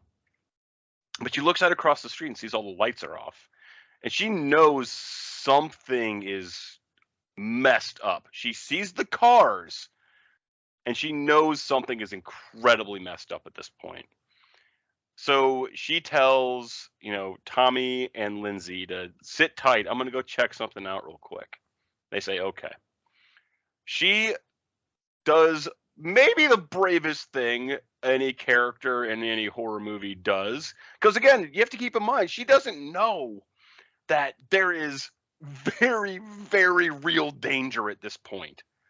She thinks that someone's just playing a prank on her, but doesn't even cross her mind that she's in very, very bad situations that have been brewing all day for her. So she goes across the street. She makes her way up into the bedroom and sees that her friend has been splayed out on the bed, dead, underneath the tombstone of Judith Myers. She then backs up into the closet, and down comes Bob swinging from the closet, set up almost as if it's a joke. It's a prank that Michael Myers is playing. And then she finds another one of her friends stuffed into a similar small space. Yeah. So, good use of wabos, by the way. So I want to back up on that because this is clearly a trap being set up. Like, this is the most elaborate prank being set up. Are these kills? We get the strangulation with a phone cord on Linda, and she thinks, again, the obscene phone calls. Lori thinks it's Annie, actually, because it's coming from because it's a callback to Annie called Lori with her mouth full or something and thought it was a weird, obscene phone call, which is not a thing these days because we all got caller IDs and stuff. Mm-hmm. And so, and I just to correct the memory is that the lights flash on and off. It's almost like a signal of distress that I feel like is kind of a, come over here, because Michael picks up the phone receiver and hears Lori's voice, which is pretty much the closest they get to interpersonal communication beyond him just watching her from afar and her seeing him, really. It's quite intimate, especially because he holds the receiver up to his fake Captain Kirk ear, which is weird. And the kids are not awake; they're in bed at this point. She says to the sleeping forms of those, she says, "Sleep tight, kids." And then she finds I think, house keys in her. I don't know if it's her cross point kit, or I guess it's probably crochet or not crochet, needlepoint. Knitting. That's what it is. And once, I swear, once she steps on the other side of that door, locks the door, front door with the kids inside, approaching the dark house, the game is afoot. And especially now, because we're now getting the closest to a nexus of all these characters, aside from the hardware scene where they're all kind of missing each other. This is the point at which Loomis knows Myers in the region, because he found the fucking, Illinois station wagon. So he knows this is legit, right? This is the actual state that they're supposed to be in. And he knows that Myers is in like a 3-block radius, and he's talking to the sheriff and all this business. So we're getting really close in. And now you're talking about it. It goes into that house, Lori does, and sees an elaborate setup. It's a house of horrors. That is a Halloween haunted house, to a T, that a kid would see.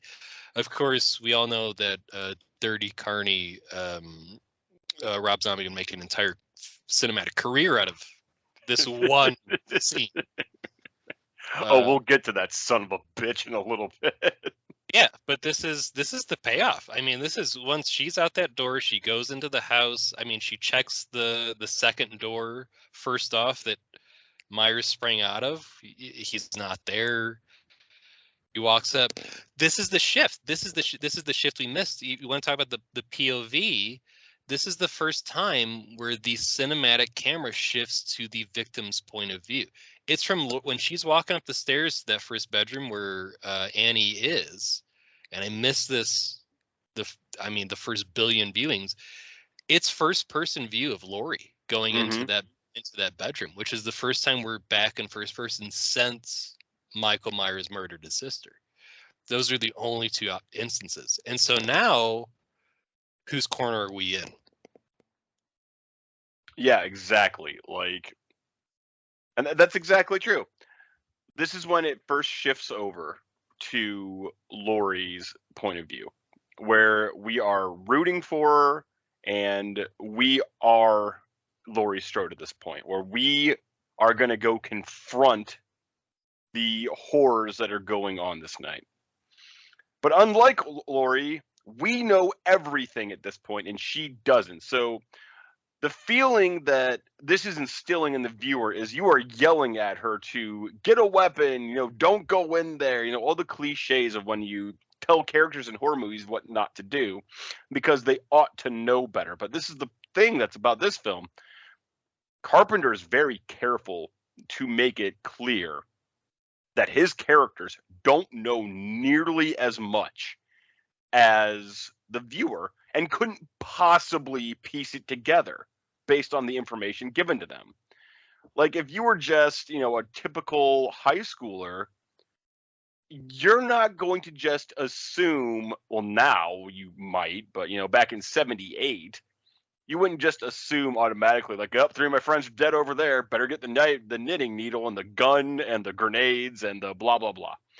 That's not how things happened back then. We've been conditioned as an audience to believe that we would know better on what to do in that situation. And the reality is we fucking would not. And they really drive this point home in 78. Now, after we see the House of Horrors, we have, it doesn't happen right away, right? The reality of the situation for Lori is dawning on her. It's quickly dawning on her, but it's taking her a second to really grasp what she's looking at.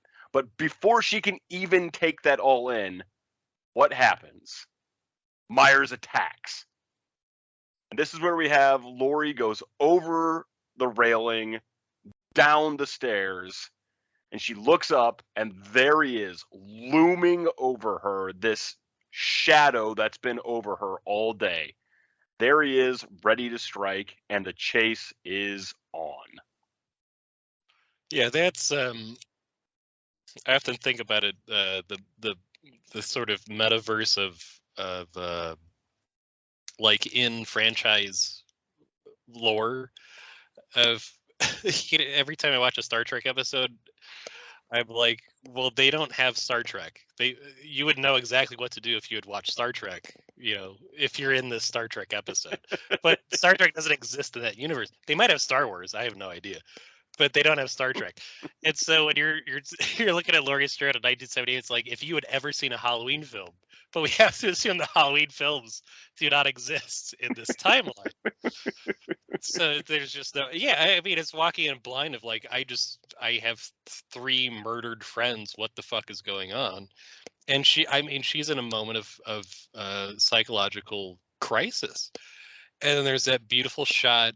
We want to talk about light and shadow of that mask coming in. Hits the knife strike on the arm, goes over the railing. I mean, the tumble of throwing the camera down the stairwell is, I think, the closest to a Hitchcockian camera angle. I mean, that's something out of, I don't know if it's Vertigo or it's got to be something in there. That's just such a scene. And then with him busting through the door, she gets through the door. We talked about the horror of that is that, again, understated, that Michael Myers walks very slowly, which I think is proven by the fact that running zombies are not frightening. Slow zombies are very frightening. Just because of the pacing of it. Yeah, and then she gets, I think where we're going is when she gets back to the house, right? Yeah, exactly. So, and yeah, you're right. Like the light and shadow in this movie it tells a story all by itself. And Carpenter, he is just a master at framing these shots. And again, like on such a low budget, getting all this out of such a small dollar amount. It's the work of someone who is truly a master of the craft. Now, like we said, we're going back to first person. The camera goes over the railing and we take the fall with her. Now, here's what's interesting. Myers has a complete surprise attack on her and doesn't go for the kill shot. Before this, he grabs and then strikes. All 3 of his kills so far that we have seen have been grab on, strike. This one, he just goes for the strike, which means he's treating this one differently, almost as if he wants to play with her a bit. So, but that's the thing. That's what's great about Michael Myers, is that we don't know his motivations. We can project whatever we want onto what's going on with him, on why he does certain things. And we're all right and we're all wrong. That's what's great about the character. So we get back to Laurie, and she, obviously she's hurt at this point. Her arm is slashed and her ankle could be broken at this point. But she's like, I'm gonna adrenaline override. Feats don't fail me now. She goes tearing ass out of this house. And what do we see? Expecting there to be some epic chase? No. This motherfucker is walking at a leisurely pace after her. Not a care in the world if she goes for help, screams for assistance, doesn't matter to him. He does not care. And this is the thing I think they're trying to say here, is that what he is he is inevitable. It doesn't matter how far or how fast you run, he will catch you. And that's one of the things that really works about this movie. The characters don't make mistakes in it. Because one, they don't even know they're playing a game to make a mistake in. And two, they don't do anything that should wind them in a bad situation that gets them killed. They're just living their lives. The only character who has a chance to actually make decisions on what to do with this Michael Myers menace, there's 2 actually, and that's Dr. Loomis and Laurie Strode. And they both make correct decisions every single time. And motherfucker still is out there getting things. So he is inevitability. He is an unrelenting, unreasonable force. And that's another thing that's terrifying about him. So we get back to the house. Lori gets inside, and she locks the door. Correct move. And she sees, the kids, get the hell out of this house. We're going to get this in a second. But she tells the kids, go hide. Now, go hide. They go and hide. And that's when Lori sees the windows open. And we, as the viewers, now know, shit, that dude's in there somewhere. Lori, making another correct move, grabs the fucking knitting needle. She's like, I'm not going down without a fight. So she doesn't know if she's going to live or die, but she knows she's got 2 kids she has to protect. And she's not going out like a bitch. So Myers attacks. Strode counterattacks. Knitting needle in the neck. So a mortal person at this point with a knitting needle in the neck. Like, you're probably done at this point, pal. Like, you're probably not getting back up, right?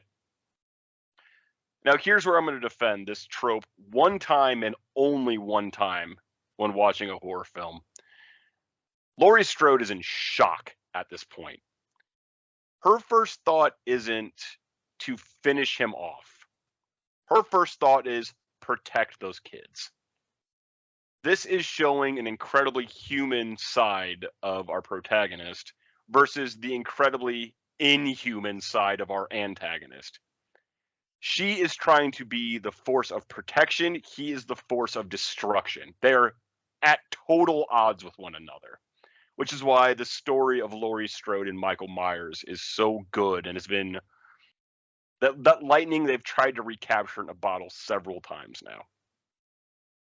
She goes and looks after the kids and says, get out of this house. This is where the line, do as I say, goes from. She tells them, get out, scream, run for help. So they do it. And this is when we bring in our final confrontation.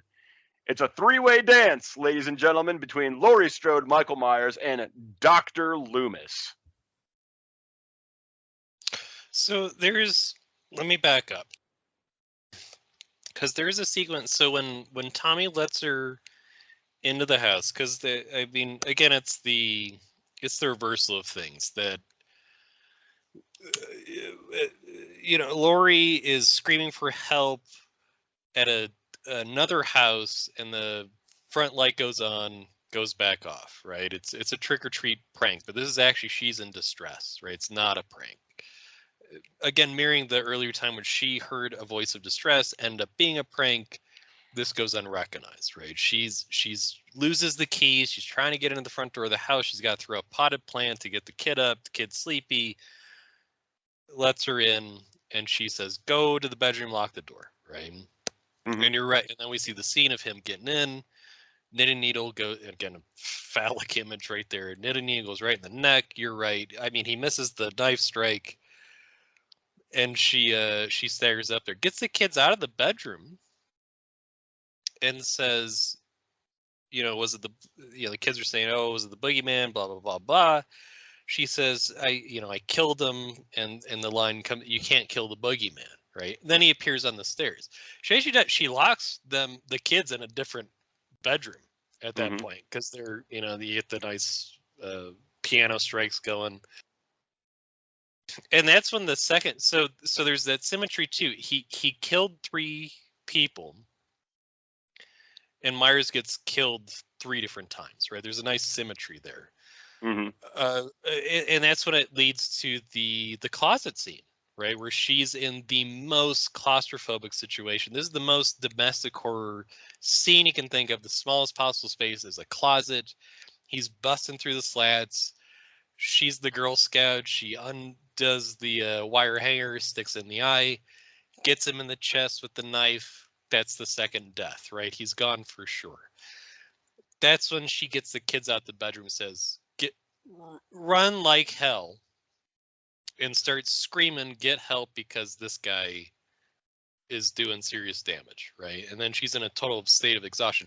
And that's how Loomis is keyed onto which house he's actually in. It's because he sees 2 kids running, screaming for their lives. Logic would dictate maybe that's where the mass killer might be. And that's when you get the sit-up scene, which leads to what you're talking about. Yeah.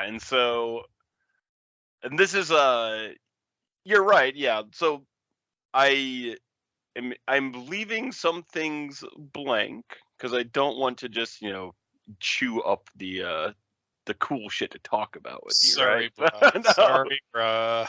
No, dude, I'm doing it on purpose so that, you have fun stuff to talk about. I have fun stuff to talk about, It's the first show, everybody. What do you want from us? Anyway, so the most iconic scene in any horror movie, been parodied so many times. They've made wrestling characters based off this one scene alone. Michael Myers lying on the floor on his back after being gaxed in the chest. Laurie Strode is in the foreground of the shot. She's on the ground looking exhausted, terrified, tired, and all of a sudden you fucking see it. Out of focus, you just see this dude just sit up slowly and slowly turns that blank fucking face and just stares at her. And oh shit, he's still alive. And this is the last scene we have knowledge, the characters do not. Because Laurie can't see this. He's completely silent when he does it. And the score is completely silent too. There's not a single sound effect. There's no music. There's no nothing. There's a silent scene, which this movie uses silence so effectively. It's incredible. Yeah, absolutely. And this is where the final confrontation happens. So Laurie gets up and she's damaged, she's beaten up, and she stumbles out of the bedroom. And that's when Myers attacks for the last time, going for the actual kill strike, because he's trying to actually grab and then strike at this point. He grabs her by the throat from behind. She's being choked, and as we've demonstrated already, that he's a freakishly strong guy, which means those hands alone could just choke the life out of her in a matter of seconds. Laurie somehow maneuvers where she spins around and she pulls the mask off his face. Now, this actually is what stops Michael Myers from killing her on the spot.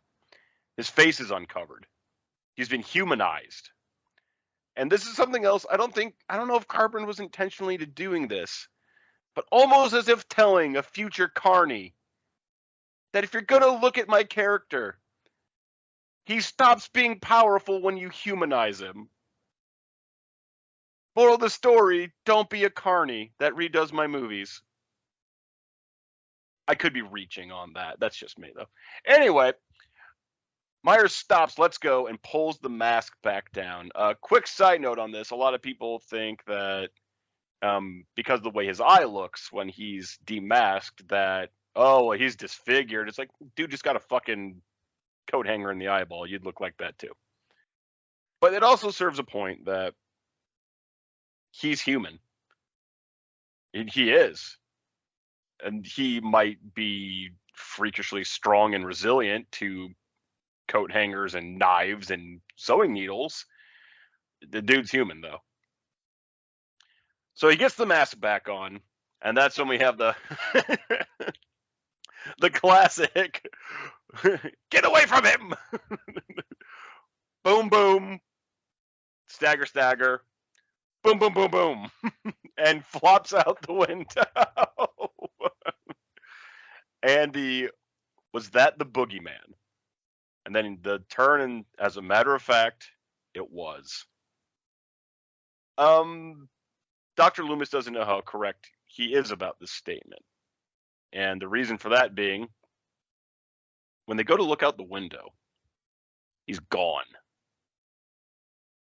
Not there anymore. He got up and walked off. But what do we hear to close out the film besides that awesome fucking score? Breathing. Heavy. Staggered. and we're back in first-person mode with Michael Myers again. The film closes with us being the killer one more time. And that is how you make the gold standard in horror films. Yeah, I mean, I'm on board with it. I don't think it goes back to first person. I think it goes back to third, and it's all the wide shots. It's all the objective shots of the houses, of where he possibly could or could not be, right? And Loomis is looking up to the heavens, almost as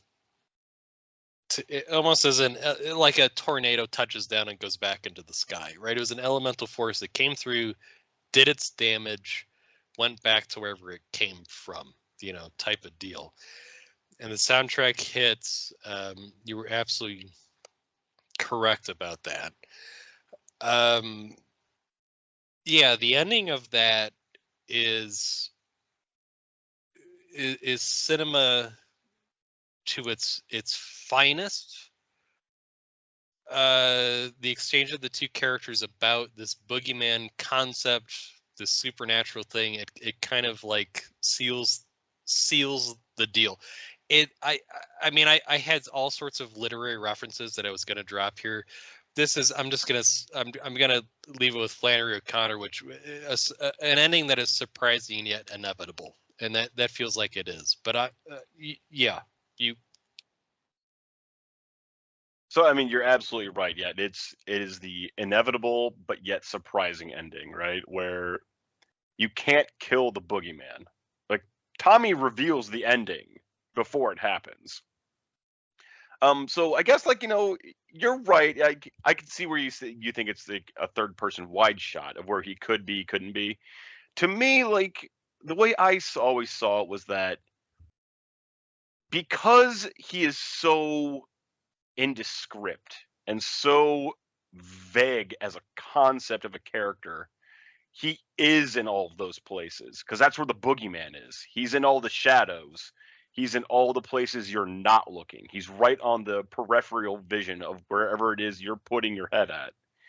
And that to me that's how I saw it, is that you're back in first person and you are in all of these spots, but you're not at the same time because it's more of a mental game at this point. No, that thematically tracks. I mean, we're just arguing over definitions of point of view. It does, because with Laurie Strode at the end being, so of course, so the last scene we see of her is just breaking down in tears. Of course, her life is going to be altered forever. All these spaces have now taken on an element of fear, right? The spaces that were once safe, probably with the exception of the Myers house, but yeah, they are now all. They're all the Myers house now. I mean, they're all haunted houses because now the shit that happened back in 1963. Well, now all the Wallace and Doyle houses are now the new Myers houses in 1978. So now you got two more haunted houses on top of the. I mean, the real estate market in Haddonfield just must be a night. You eventually see that at Halloween 6, I suppose, where they actually do address that. but yeah, the realtors have to be like, well, in 1978, a thing did happen here. There was three murders. We think, but right across the street there was only one, and really we think that's attempted because the body was never found. So. Apparently, a psychiatrist snapped and shot his patient. But the school district is great, and parking is very spacious. It never really made sense to me about this movie, and again, like just so people get a glimpse in this later, that yeah, we're going to be able to point out, even in things we love, we will point out silly things that don't make sense. Silly little thing about Halloween that doesn't make sense. The sheriff, Sheriff Brackett, right? Why is there a sheriff there? Sheriffs are for counties. Why isn't the chief of police of Haddonfield there? I had never considered that jurisdiction. Yeah, where's the chief of police in this 2-bit town at? Is he at the bar just drunk? Anyway, so yeah, Sheriff Brackett being fucking like all over the county that night, just like a goddamn Haddonfield. Yeah, there you go. That's something that doesn't make any sense. Also, how close is the Myers house to the Doyle and Wallace house? No idea. I don't know. Apparently, they're within walking distance, and it's like a 2-minute walk. Because at one scene, Loomis is at the Myers house, and then he's like, I can hear Tommy Doyle and Lindsay Wallace screaming like a block away, which means that he saw this happening down the street. He's like, no, wait for the screaming children. Oh God, I never think. Yeah, what's the radius of the Strode house? Because Laurie walks from the Strode residence to the Myers residence. It takes her about 3 minutes in the film because she's talking to Tommy the whole time, and he's carrying that giant ass pumpkin. Yeah, so why did they have to drive from Laurie's house to the Wallace and Doyle house? Was it just to get high and listen to Blue Oyster Cult? I mean, that's a good reason to drive anywhere, to be perfectly honest. And then you're gonna stop don't get high town. and drive, folks, unless Blue Oyster Cult's on, okay? Maybe it is. Maybe it's just it seems to be a very long drive. I mean, they stop by the hardware store. There's an alarm. There's like, are they just cruising? Just circling the block at this point. But seriously, if you are that close to the Myers house, like, because Dr. Loomis is there staking it out, all this shit would be an earshot. So, like, when Laurie's freaking out, he's just like, no, I don't hear anything. Nope, not going over there. I'm busy here waiting to murder my patient. Anyway, it's a little thing that doesn't make sense. Kind of an inconsistency there. Yeah, so, like, that's the thing. There's no such thing as a perfect film. It doesn't exist. There's always going to be one or two things you're like, that's incorrect, therefore film is not perfect by definition. So even a film this good, and how much I love this movie, it's got its flaws. And if we're being objective, we have to be fucking objective, right?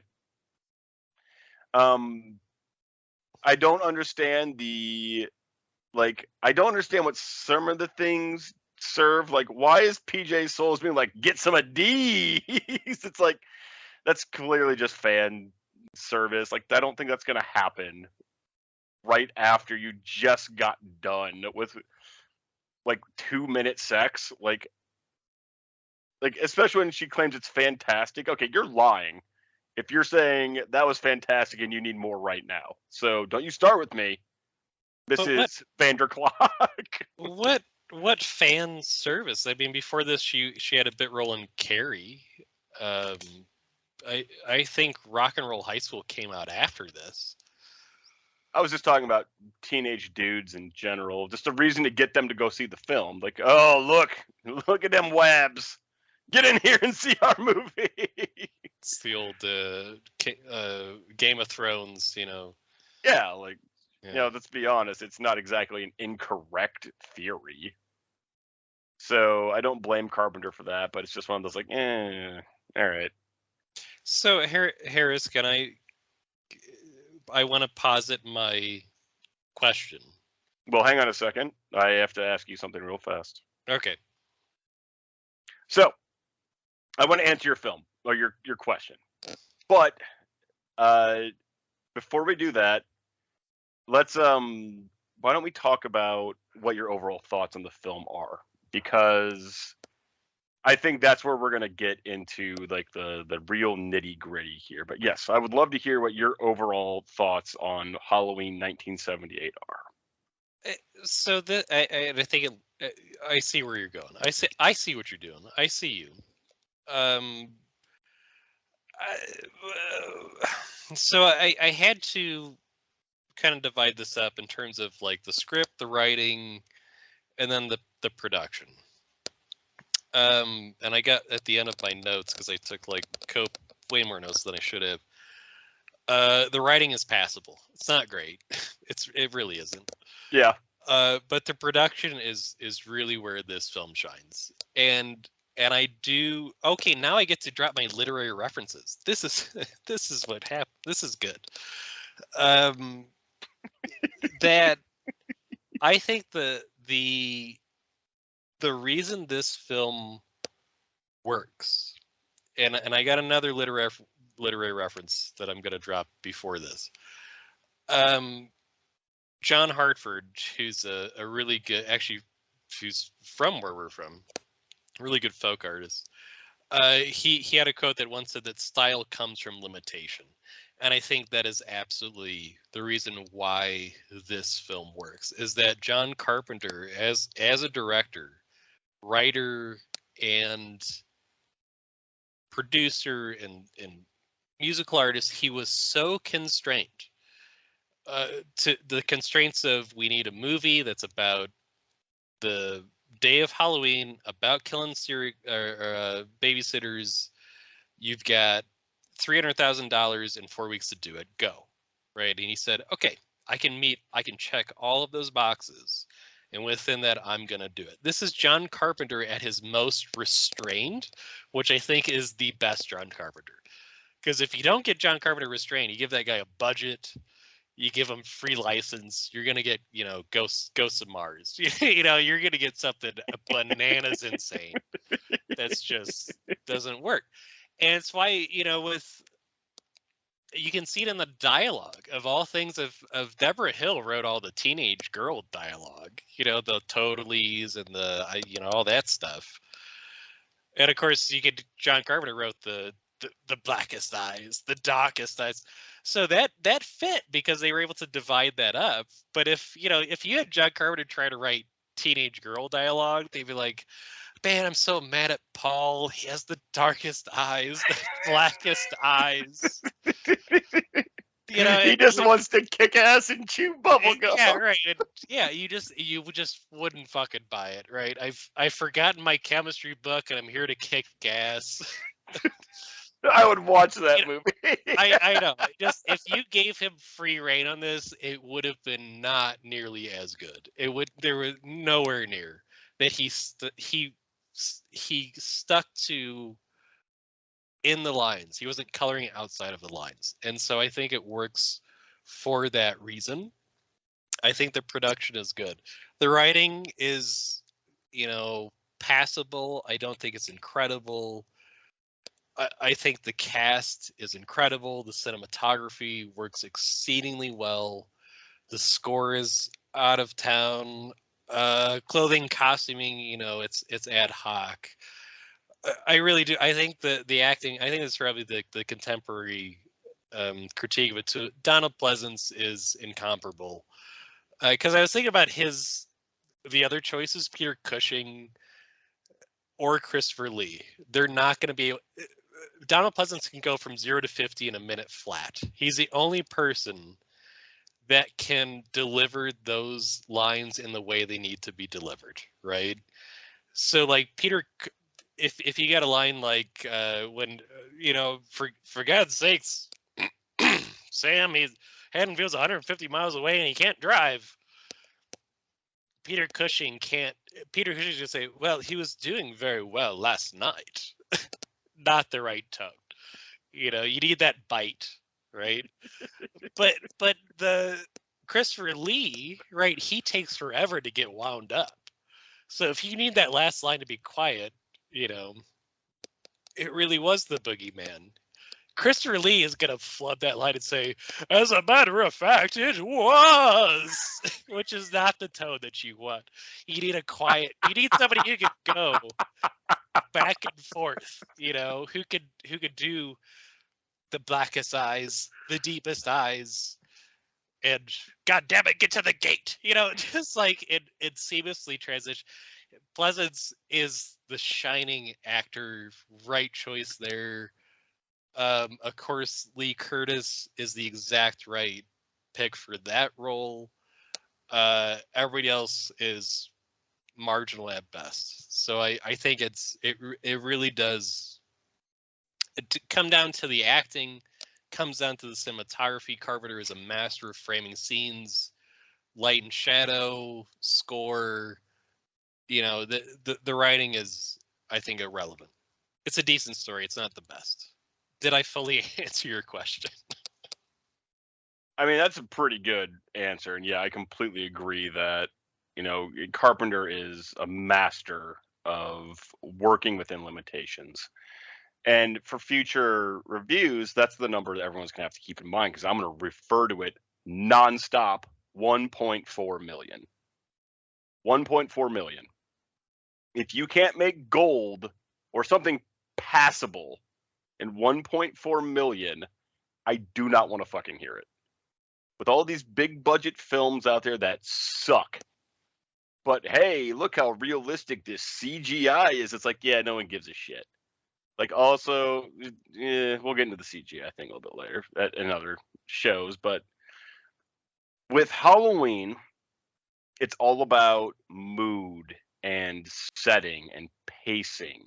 And that's why it's so good. Like you said, the writing is not terribly exciting. He ain't lighting the world on fire with his sweet, sweet dialogue. That's not happening.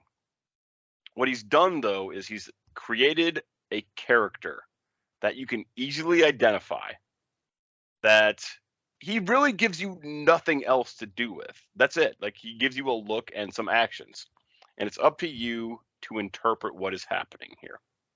Now, other directors would try to do this crap.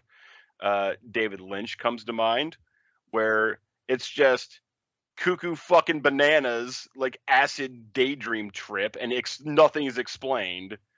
And that's the whole, like, well, it's up to you to decide what it all means. It's like, yeah, go fuck yourself, dude. That's the difference between how these two films work. You have to have it play off something, where it's artistic interpretation or viewer slash reader interpretation. The whole thing makes complete sense. Even when you add in your different interpretations of this character and what is happening, it all makes complete sense. And that's one of the things that horror movies lack today. They're illogical, and they're just minefields of stupidity and inconsistency. Whereas Halloween 1978 is at its core simple. And that is one of the most effective things you can be in a story. Simplicity works, and it always works. It's when people try to get way too overcomplicated that things go completely fucking awry. So that is something that Halloween has demonstrated. It's like, you don't need big budgets. You don't need terribly crazy, clever writing. You need something that's relatable, something that's understandable, something that's consistent, and something that in its core makes you feel something. And this is what I'm going to get into about your question here. It's a sneaky little transition I have here. So your question, is this movie scary? Follow-up question, do movies have to be scary to be horror movies? Did I correctly state those questions again? Because before, I just want to make sure I'm not like straw manning anything here or anything like that. So this is the question that I was asking myself, of is this film scary or not, and does it need to be? Now, having watched this a billion times, clearly I'm I don't know what the word is. I'm immune to I do not find this film scary at all, because I watch it so many times. I'm not terrified by it. I don't know that even if this film was made today, if it would actually be considered scary. You'd have to be pretty heavy on your moralistic sort of faux pas and mores to be, it's definitely doing something with the psychosexual stuff. Sure. I see it more as a psychological thriller, but I don't think it needs to be scary to be considered a horror film. I don't think it really does. So I'm going to drop my second literary reference here. Kurt Vonnegut, one of my favorite all-time writers, he had this line about, to be a good sci-fi writer, first you have to be a good writer, right? And That's a good line. and so I think like Halloween is a good horror film because it's a good film. First and foremost, it's a good film that just so happens to be in the genre of horror, and it is. And so you talk about modern day horror. I'm not really too up to keen with modern horror, but I always find it always good horror always expresses like the sublimated fears of the day. Like this one clearly isn't drawing against sort of like racial tensions. I think that the first Night of the Living Dead really does. I think it draws upon like atomic, fears. Those series. Romero gets into consumerism, things like that. You saw, ironically or coincidentally, right before the pandemic hit, you saw a huge explosion of zombie films, which are largely were pandemic disease fears. Zombies became viral things and, disease linked things. Nowadays, I don't, I'm not too up to date with the franchises, but it feels like it's either remakes of slasher films, which deeply misunderstand the point of this film, or else it's like supernatural thrillers like Ghosts and Demons and which seems to like strike me as a tension of fear with like the afterlife or religiosity to a certain degree. So I guess my short answer is this film scary? I don't think it is. Is it a good horror film? Yeah, I think it absolutely is. I think it's one of the greatest horror films, on par with Hitchcock. Does anybody watch Psycho anymore and say like, "Oh, this is really scary," or do they watch it and say like, "This is a really good, thrilling film"? Because I feel like a scary film, you can only watch it once, and then the thrill is gone. Those thrills don't last. When you go through the haunted house the second time and you know what to expect, of course you're not going to be as thrilled as you were the first time you went through. It's just not possible. How many people have watched The Sixth Sense more than twice? And are there any diehard Sixth Sense fans still out there? you know, but I think this thing. Shamalonians. Wait, who? Chandalonians? The Shamalonians. Oh, the Shamalama Ding Dongs? No. But I think the reason why this one has such longevity is because it is actually a properly made film. So you're talking about the films today and how it stacks up. It's just like the parameters of, okay, does it have jump scares? Does it have grotesque imagery? Then it's a horror film. Does anybody stop and ask, okay, is it actually good? Does it do those things well? Nobody's going to say, yeah, it did it really well. They're just going to say, no, it was there. Therefore, it fits the genre. This one's the opposite. It's like, this is a properly made film. It's good for these reasons. It just happens to be in the genre of horror, And so it doesn't rely upon the tropes. It doesn't have it has all the markers, but it kind of came up with those markers, I guess, is what we have the standard for today. I guess that's why we're picking this as the standard. I don't know if I've expressed my thoughts coherently. Yeah. I mean, that's just it, is that, like you said, there were no tropes when this movie was made. This movie set standards on how to actually do shit correctly. And that is one thing about John Carpenter. He's a damn good filmmaker. And some of his later films, some people may not like nearly as much as Halloween, but that's fine. You can't argue with the fact that the man does not know he knows how to make a film. Like, he knows how to make it make sense. He knows how to structure. His dialogue has always been kind of weak, but that doesn't matter. He's not trying to win, like, Oscars here. He's writing a movie for entertainment. He's not trying to win awards. So, is this movie scary? To me, it's all about context, right? And I'll get to something you said in a second here, but in the context of when this film was released, I bet it was fucking terrifying. I bet in 1978, when you were walking your best gal home and holding hands that night, everything like that looked a little dark and shadowy, Myers is there. He's gonna fucking get you. Especially if you lived in a small town in America. Holy shit. Because that's just the thing. He's quiet. He just appears out of nowhere, and then he gets you, right? He's the fucking boogeyman. That's in 1978. Now, in the foul year of our Lord 2023, everything's been done to death. Pun intended. It's all been so beaten into the ground, and then the dust of the corpse was just dry fucked by studios, just to squeeze every little penny they could out of everything. How many goddamn Halloween movies have been made now? What, like 14? It's something ridiculous. How many of them are good? 3, in my opinion, are worth watching. But that's just the thing. Now, no, it's not a scary film. It isn't. And that's fine, because it doesn't have to be. It set the whole thing moving forward at a much faster pace. Horror movies had always existed before John Carpenter, but bringing like a holiday slasher and bringing an iconic character to mainstream attention and setting the standards on what should and shouldn't be done in these films, that was John Carpenter.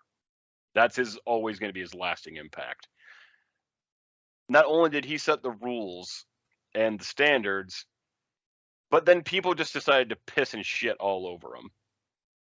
Especially a certain Carney, which we will talk about in depth a little bit later.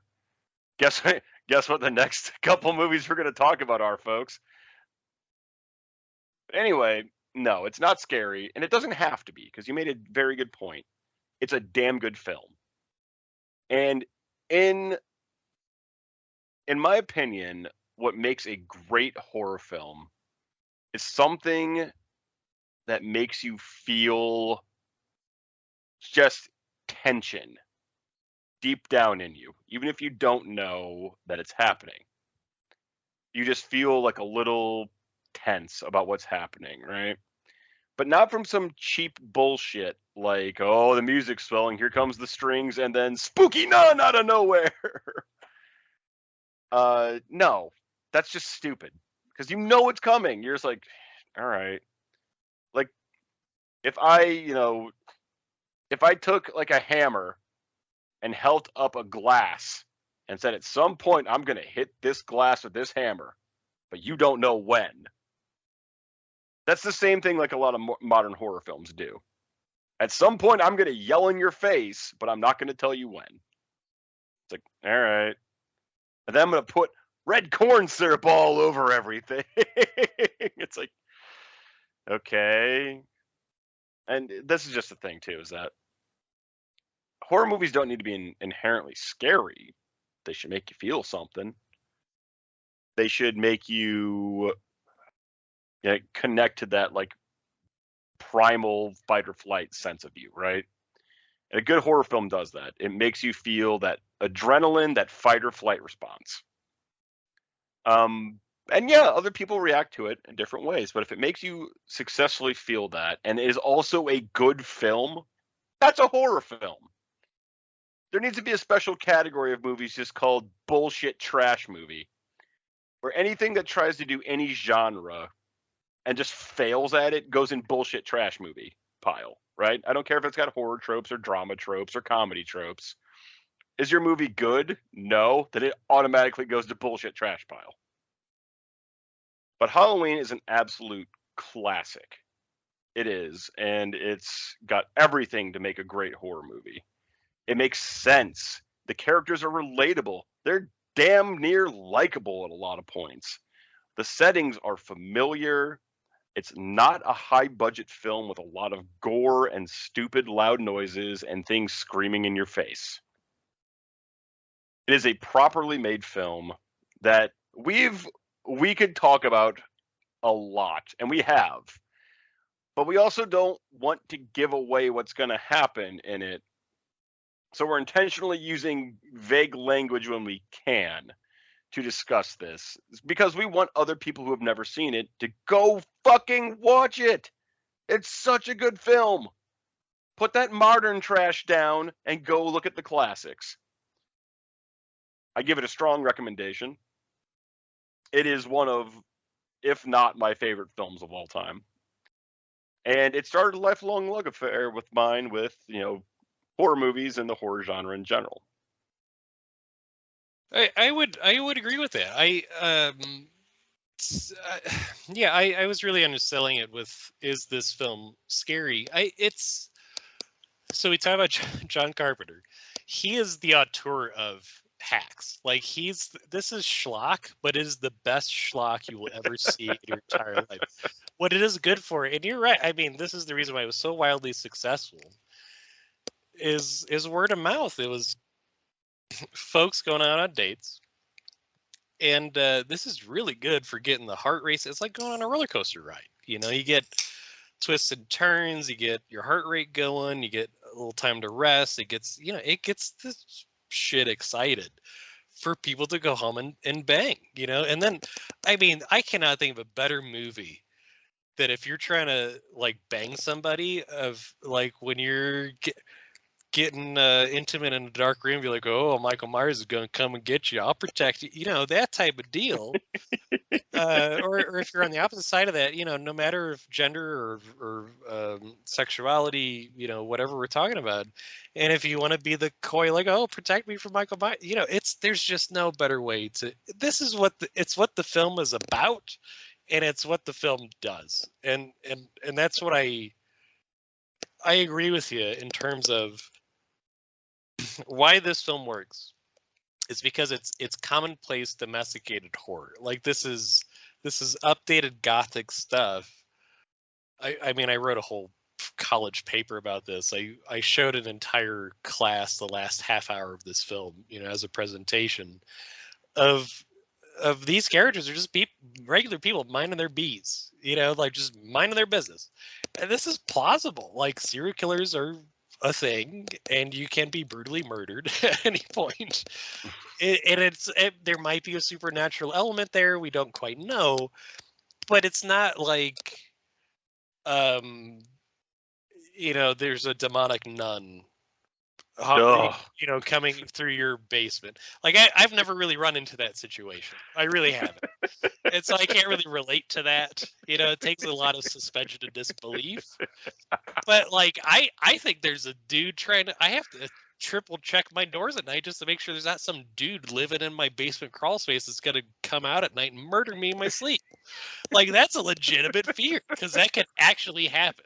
But when I'm in that crawl space, I'm not like, oh, I hope the demonic nun doesn't get me, because that's a real thing. It's not plausible. It's not relatable. I'm sorry. I just can't relate to that.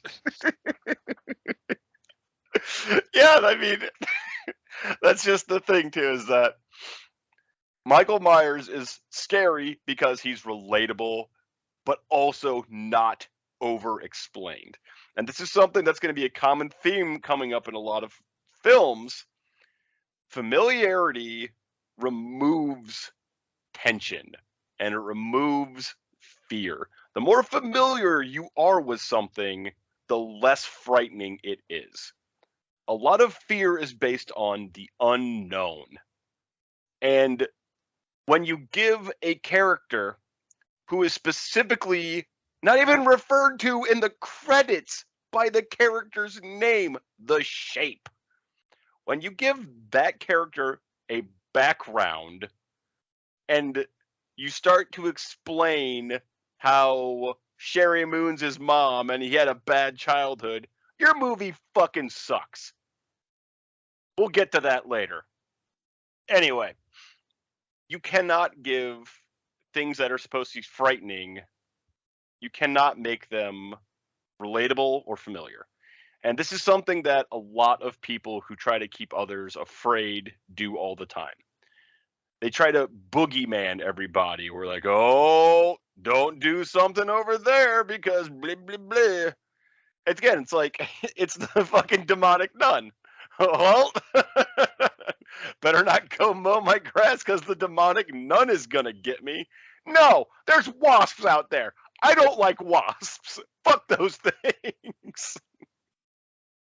That's a good. There's so many lines. So it's defamiliarization, right? Taking something that is recognizable, making it slightly unrecognizable, right? That's the point of effective fiction, right?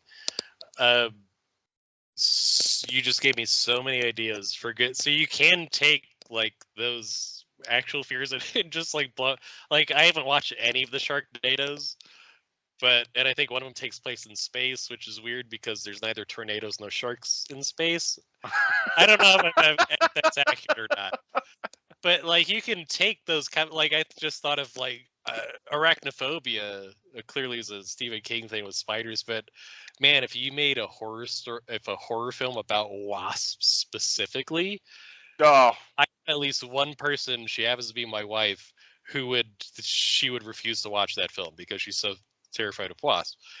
But I just thought of a brilliant, because here's how you do it. If you're right, I mean nobody wants the David Copperfield of these characters, right? You don't want that. That doesn't work for horror, right? Because you sympathize with David Copperfield. You know, I was born a poor boy and a blah blah blah blah blah. But it make for great comedy. If we could get if oh, I could get a CW series of the Michael Myers Chronicles, I would watch that about how much he just wants to murder, but society just doesn't understand him because he's an outcast. the a goth. Yeah, like an emo. Like, this is my art. This is my expression. I just want to be accepted by my peers by murdering them. And nobody gets it. I'm misunderstood. Smoking his clove cigarettes through his mask. Yeah, or whatever. Like just something. I mean, I would watch that. I would watch that series if it was sold as straight comedy, not as horror or drama, clearly, but comedy. Like if you do Teen Titans Go, but for the serial killers, like Freddy and Jason and I don't know, they're all kind of knockoffs of Michael Myers. They're all pretty much just Myers ripoffs. Like I'm imagining like the Shatner mask with like dyed jet black hair with like a swoop over the eyes. And like, like eye face paint on the mask. It's like smeared. Yeah, what if that's his expression of he just like fucks up his mask and they're always like, don't stop messing with your mask. Michael, your mask is beautiful just as it is. It's like, no, I gotta get it. God, you don't get me. Near to Judith, God. There's something that's at least a YouTube short series. I don't know. There's some if it hasn't been done already, it needs to be done. Like I remember once we had a 2-hour conversation about how Michael Myers just wants someone to appreciate his Halloween jokes, and that's why he was so upset. Well, I mean, these are classic. These are classic jokes. There's nothing wrong. Again, we talk about the reversals. I treated it very seriously, but it actually is quite humorous. The way that he goes about setting up, they're pranks. But the thing why it makes it so scary is if he hadn't actually killed the people, it'd be fucking hilarious. If he had come out of that dark hallway, that closet, and be like, "Hey, Laurie. Got you, Laurie, or Linda, Annie, Bob. They're all fine. We were just playing." She'd be like, "Jesus Christ, who the fuck are you?" I'm an escaped insane asylum patient, but I have this thing where I like to scare people. I took it a little too far. Stabbed my sister. It's fine. Not a thing, right? It's okay. It would have been fine. It would have been asked. She would have been confused, but not ruined for the rest of her life. Like, it's honestly, what's really funny about that idea is that might be even scarier than him just killing him in the first place. It's like you sat in a cell for 15 years coming up with one joke. But they'd all have to be in on it. Like, he would have to convince all of the various players to also play along with him. Maybe that's what it is that he can't get other Is this what we're talking about? I don't want to explain Michael Myers, but is it the nobody will play with me? He's gonna play dead, so I have to actually kill them. Again, I don't want to get in that territory. We should make this a whole different video. The the actual origins of Michael Myers. So everyone, that's gonna wrap it up for our look at Halloween and why that movie is goddamn fantastic. This is our first episode of doing this series, so we hope you stick around and find out some more interesting stuff. But that is how this is going to go, everybody. We are going to take objective looks and explain why things are good and explain why things are bad. Spoiler alert, we're going to look at a lot of really, really bad shit on this channel. And that's going to bring us to our next film we're going to review. The stinky, horrible, abomination, travesty that is Rob Zombie's carnivorous House of a Thousand Corpses. I hate this movie. I hate it. I hate it. I hate it. We'll see if I like it or not. Carnivorous. I mean, is that actually a species of tree? Is it carnivorous? No, that's what happens when carnies get their hands on things. Yeah, it's carny, but like like a carnivore, but they're yeah. Anyway, carnivorous is that? Yeah, carnivorous is what happens when a carny ruins your shit. We're gonna have to come up with a new word for that. Yeah, Halloween, A+, B+, A+. See it, use it to your benefit.